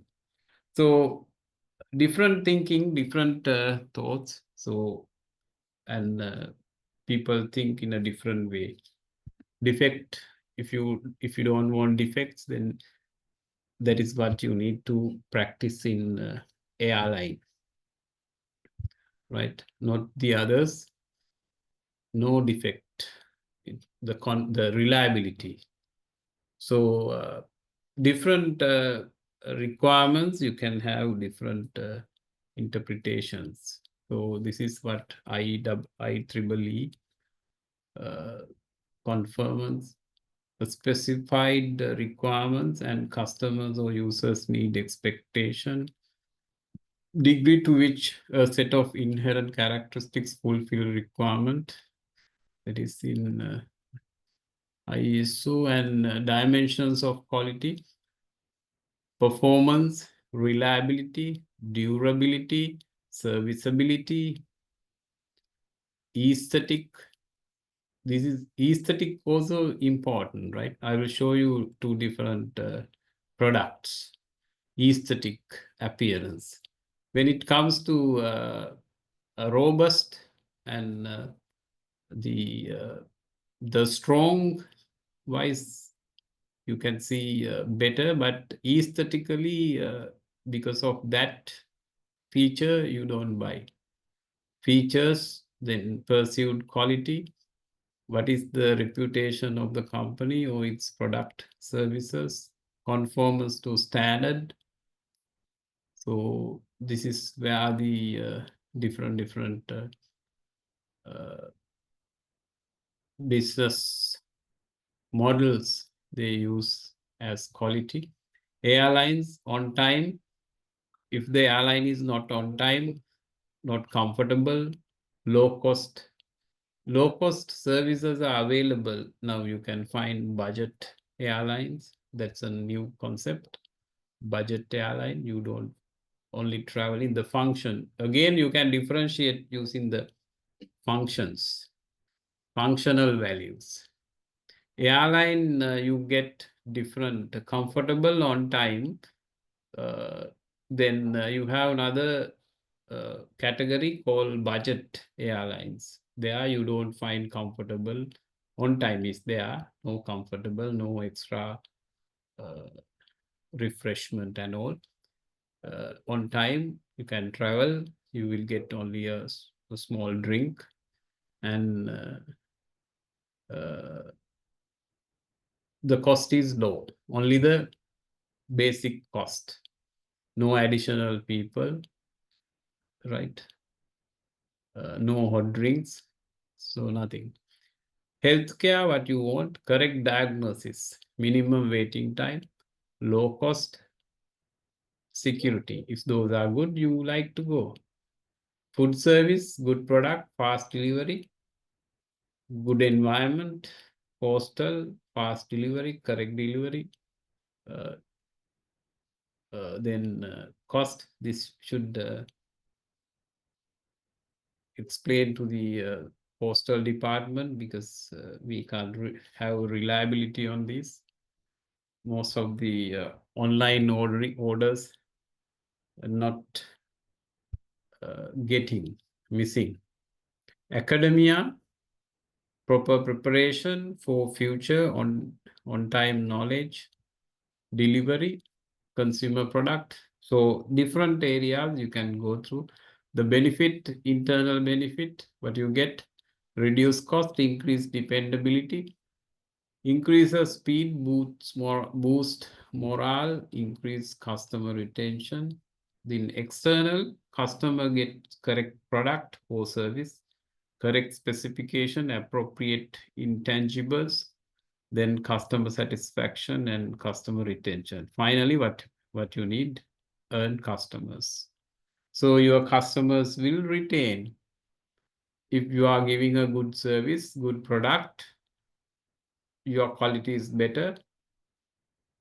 So definitely the customers will be there, right? So finally the customer will be a loyal customers. When you go through the marketing funnels, you can see what is required to earn customers. You need to have loyal customers. So your base, your network is like this. This is the marketing funnel. So the final customer, the loyal customer.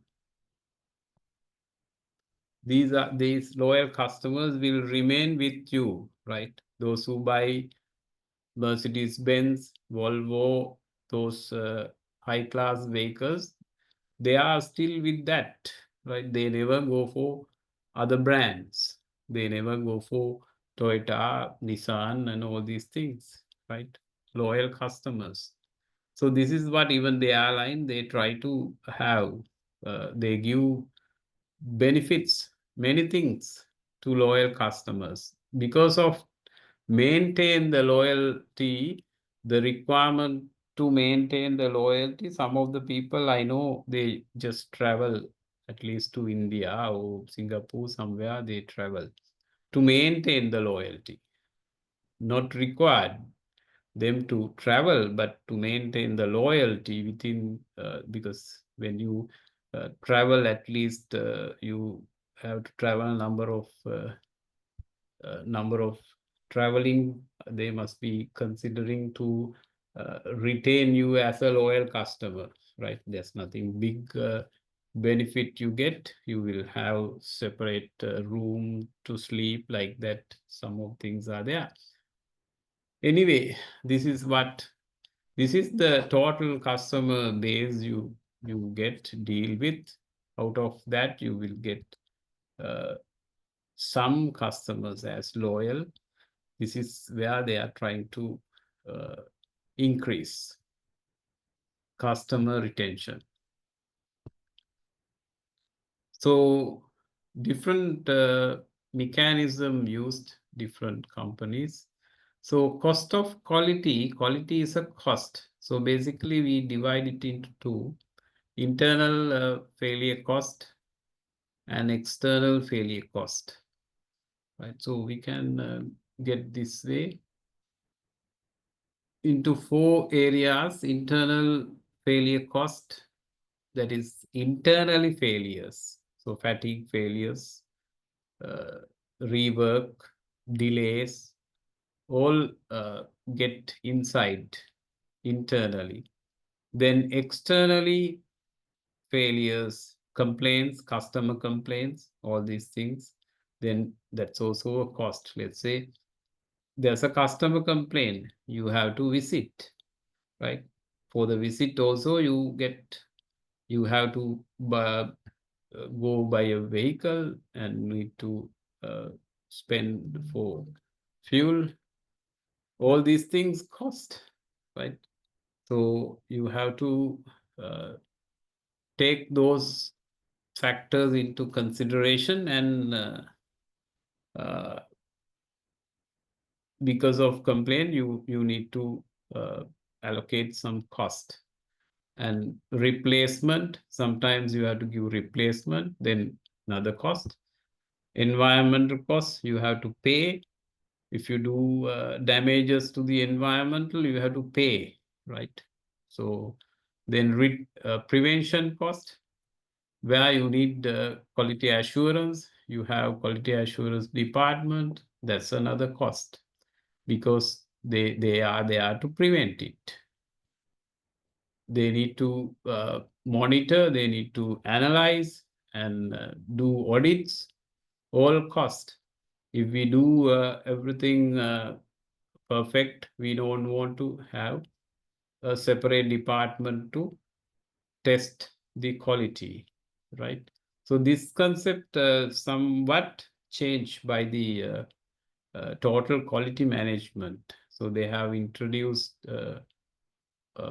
autonomous system, autonomous maintenance. Then the people will not, the responsible, the person who own the machine, the person who operate the machine is responsible for everything, quality, repairs, everything. Like you drive your vehicle, right? You look after your vehicle carefully, you repair it, you wash it, everything you do. Likewise, the ownership is giving to the person. And appraisal cost is where you spend on audits, then calibrations, then continuous improvement, test method review. So these things you are getting from outside. Your equipment should be calibrated, audits conducted by external parties, likewise, to appraise the cost. So these 4 cost elements you find in quality. Revenue effect and the cost effects here. The difference between increase in profitability, where you can get improved quality. From the revenue effects, enhance service product image, brand value. So with these factors, you will get the revenue benefits, and cost benefit you can get from the other side. Finally, where you can reduce your cost, reduce operational cost, reduce economics of scale, reduce capital cost, increase productivity. So all relating to reduce cost from the right hand side. From the left hand side, you can see increase revenue, where the revenue can be increased, where the cost can be reduced. Thereby you will increase your profit. Hope that it is clear, right? So then we should go through some of the gurus, quality gurus, popular characters: Edward Deming, Joseph Juran, Phil Crosby, Armand Frigiban, Ishikawa, then Ginichi Taguchi, and again the Tai Chi is also there, but these people are very famous. Some of them came from German, from Europe, to they shifted from Europe to Japan. So the Edward Deming is one of the key person. He's from Europe somewhere, and shifted to Japan, and with collaboration of Japanese Toyota, they developed many concepts. So Japanese did a lot in this, and still they introduce many concepts, tools, techniques. Their approaches find somewhat difference in related to quality. So out of these gurus, we will discuss some concepts of the Deming. So this is Deming's chain of reactions, how you improve productivity, then improve quality, cost reduction, increase market share, better quality and lower price, stay in business, provide jobs and more jobs. So this is from the social contributions. Provide jobs and more jobs. And he introduced this concept. This is PDCA cycle, plan, do, check, act, right? So these are common things what you can apply in your purchasing, sourcing as well, right? So finally, I'll put everything together and introduce you the system. So when a system comes, it is common to every process. So this is the concept that Deming used in ISO, right? ISO systems, 9001, 2015, the latest version. This is the concept they focus. PDCA cycle, now we call it PDSA, plan, do, study, act. Plan, do, check, act, and plan, do, study, act. So what happens when you practice this, you will get improvements, right? So this is the iteration process. You can't just do one and wait. You need to do continuously. When you do it continuously, only you will get improvement. If not, you will not get improvement.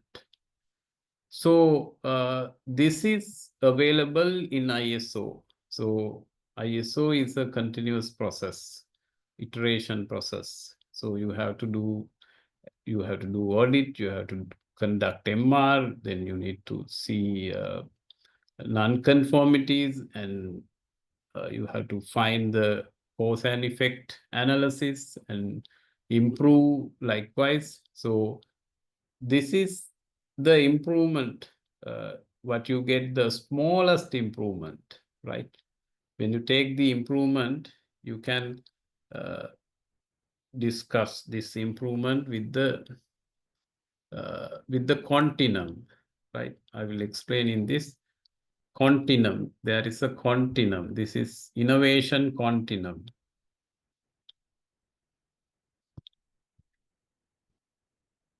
Innovation continuum, right? Innovation continuum means you have two ends. This is the smallest end. This is the biggest end, right? In innovation, you can do small innovation, that is incremental innovation. Incremental innovation. Incremental innovation means you improve step by step, little by little, right? You went school, you learn, you did grade 5 scholarships, then you learn at ordinary level, then you did advanced level, then you went university, now you are doing a master, right? So you are step by step, you are improving your knowledge. So you have to do at least 3 masters, right? Then only you can be a saturate there in knowledge. After you can do, if you want a doctorate, right? Now it's available. So that is the highest level. Then you don't have to do anything. You need to disseminate the knowledge. So sharing knowledge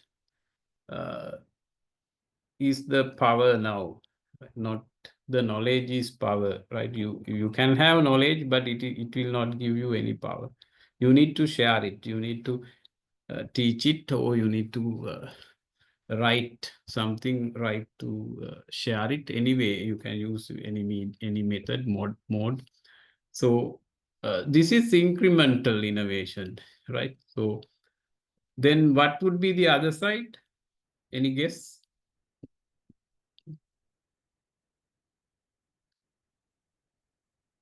Yes, Susima? Other side? This is smaller side, incremental innovation. Then this side? Descending. No. No. Disruptive innovation. Disruptive innovation, right? So this is because that's an exponential rabbit jump. So exponential like this. You like after grade 5 scholarships, you enter university, right? You enter to follow a degree. After there are people, small people, small children. Sometimes they, after completing the things, they go to NASA.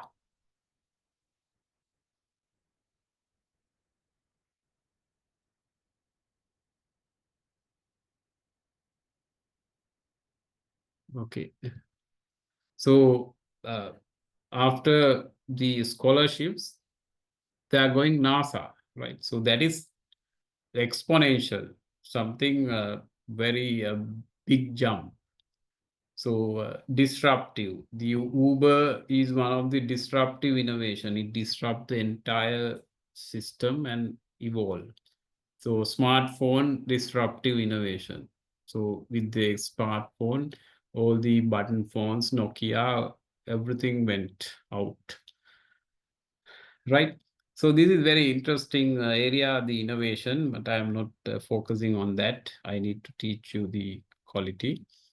Okay, why I need to explain this? To explain this incremental innovation. That is the smallest innovation where you will get when you practice this continuous improvement. Japanese used to talk Kaizen. Kaizen. Kaizen mean, Kai mean change. Sen means better. Change for better. You have to change, not big change, a small change, right? So small things. So in safety, we call near misses. So next day you can be a big damage. So you need to correct it. I have been to Toyota. So when I enter to see the plant, they ask me, you have to bring 10 Kaizens. So now I thought to enjoy the process and all these things. These people gave a challenge to find 10 Kaizens. Finding 10 Kaizens is a big job in Toyota because they have done their OEEs, overall equipment efficiency is around 99.8. Right? How can I get 10 Kaizens? Finally found 8 Kaizens, but couldn't see the plant. So next day, these are Kaizens. Kaizens means continuous improvement. What they need, they will attend next day all these Kaizens. So this is where the Japanese developed. So two things, one is Kaizen, one is the respect. So they respect, we never respect. So that is the difference between them and us.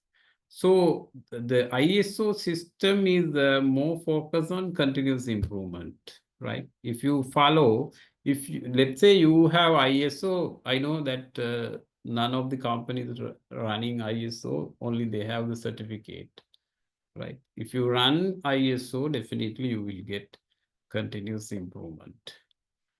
So that focus on smallest improvement, but you can have the other improvement innovations as well.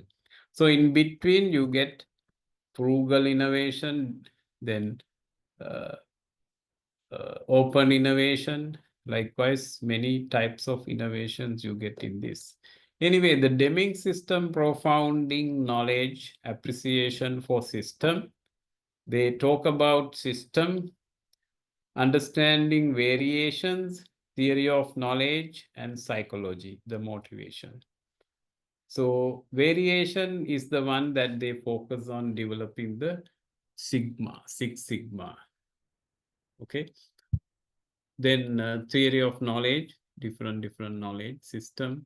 Most organizational processes are cross-functional. Part of a system must work together. Every system must have a purpose. Management must optimize the system as a whole. So you need to develop system within the organizations. So there you can eliminate dependability, improve the process, and the mainly no mistakes. We have systems introduced to reduce the traffic using different colors. Color light is the system, right? So earlier we didn't have color light, then the police cops, they used to control the traffic, then the number of vehicle increased, then they said, no, we can't do. Universities spend many months and get the numbers and introduce nice color light system. What these mad people do, they switch off the color light and start again control the traffic, right? I have been in China many times, and China, you get 1.4 billion people, where we get 22 million people. So how many vehicles could be there? No policeman doing this kind of artwork. So where in our case, what they need to improve the system. If they find variations in the operations, they should inform it to university or somewhere, improve the system without switching offing the lights and controlling, right? So this is where different bureaucratic systems you find. So we need to first change the mindsets. So variations in production, you get variation. This is very crucial area because it takes a lot of time, but I will explain it when I discuss the Six Sigma. Then theory of knowledge is possible without theories. Knowledge is not possible without theories. So this is where, again, we lack. Our industries never use. Which came first, theory or practice? Practice. Sure.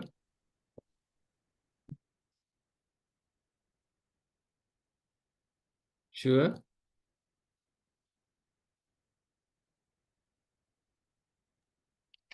Yes. Practice.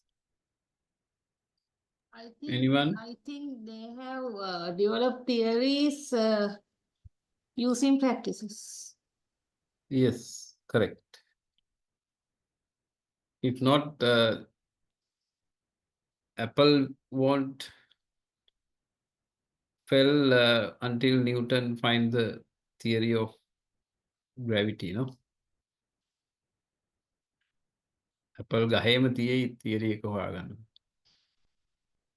So practice is the first. Looking the practice, academics develop theories, right? So only thing you need to update the theories. So the developing theories, not just telling theories are outdated and all those things. Those words comes those who not updated with the theories. So you have to update with the theories. So how do you update? What is the process?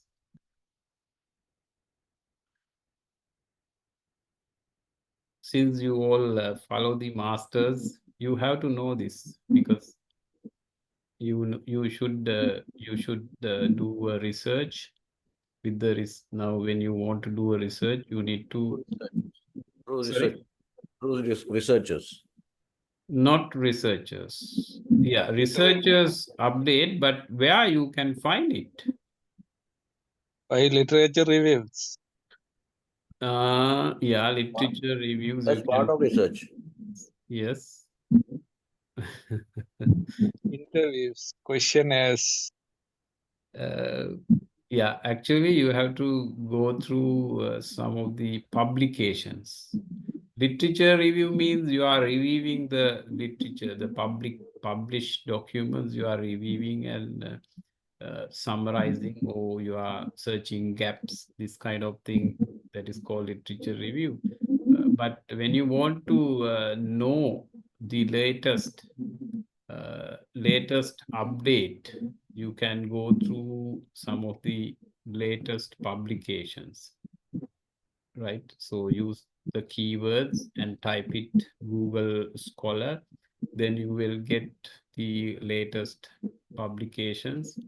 Read. So you have to make make as a habit to read these, right? So this is very important thing. Only thing you need to get practice. So when you do, only you will understand. So try to go through the Google Scholar. Then there are a lot of publications, Web of Science, Science Direct, Emerald, likewise. So with that, you can see the latest publications. Those will give you the latest updated theories. So this is a big process, but when you get use it, you will make easy and solve problems very easily, right? So you have to go through theories. When you find a problem, you should be able to find related theory.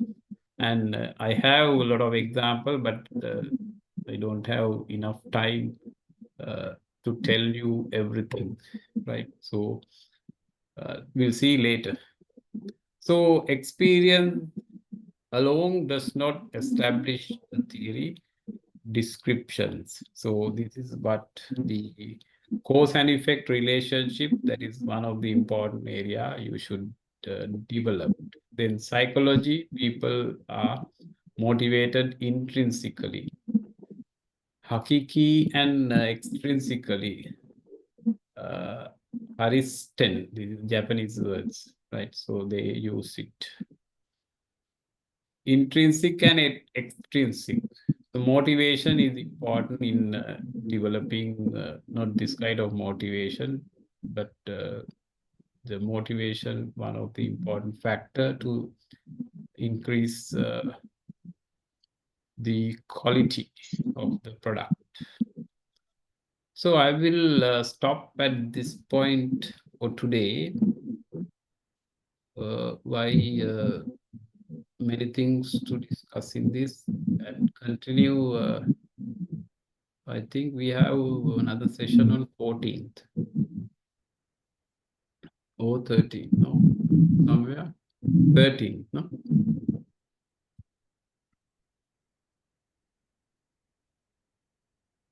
Any question?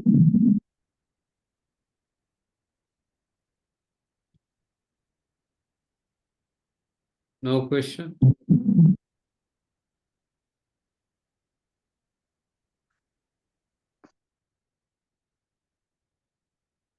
This is 25. We have 16. Another 40 slides are there.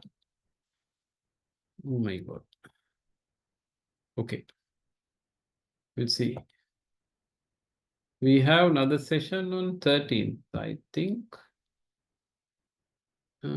Yes. 9 o'clock. No, 7 o'clock. Any question?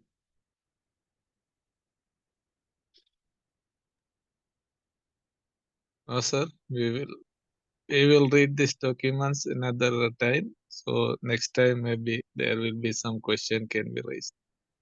All right. That's good. Right. If no questions, we can stop at this point for today. Okay. Thank you. Good night. Good night, Thank you, sir. Thank you, sir. Good Thank night. you for the clear explanations. Thank you. Okay. Good night. Good night, sir. Thank you, sir. Good Sorry. Lakmini, you said something?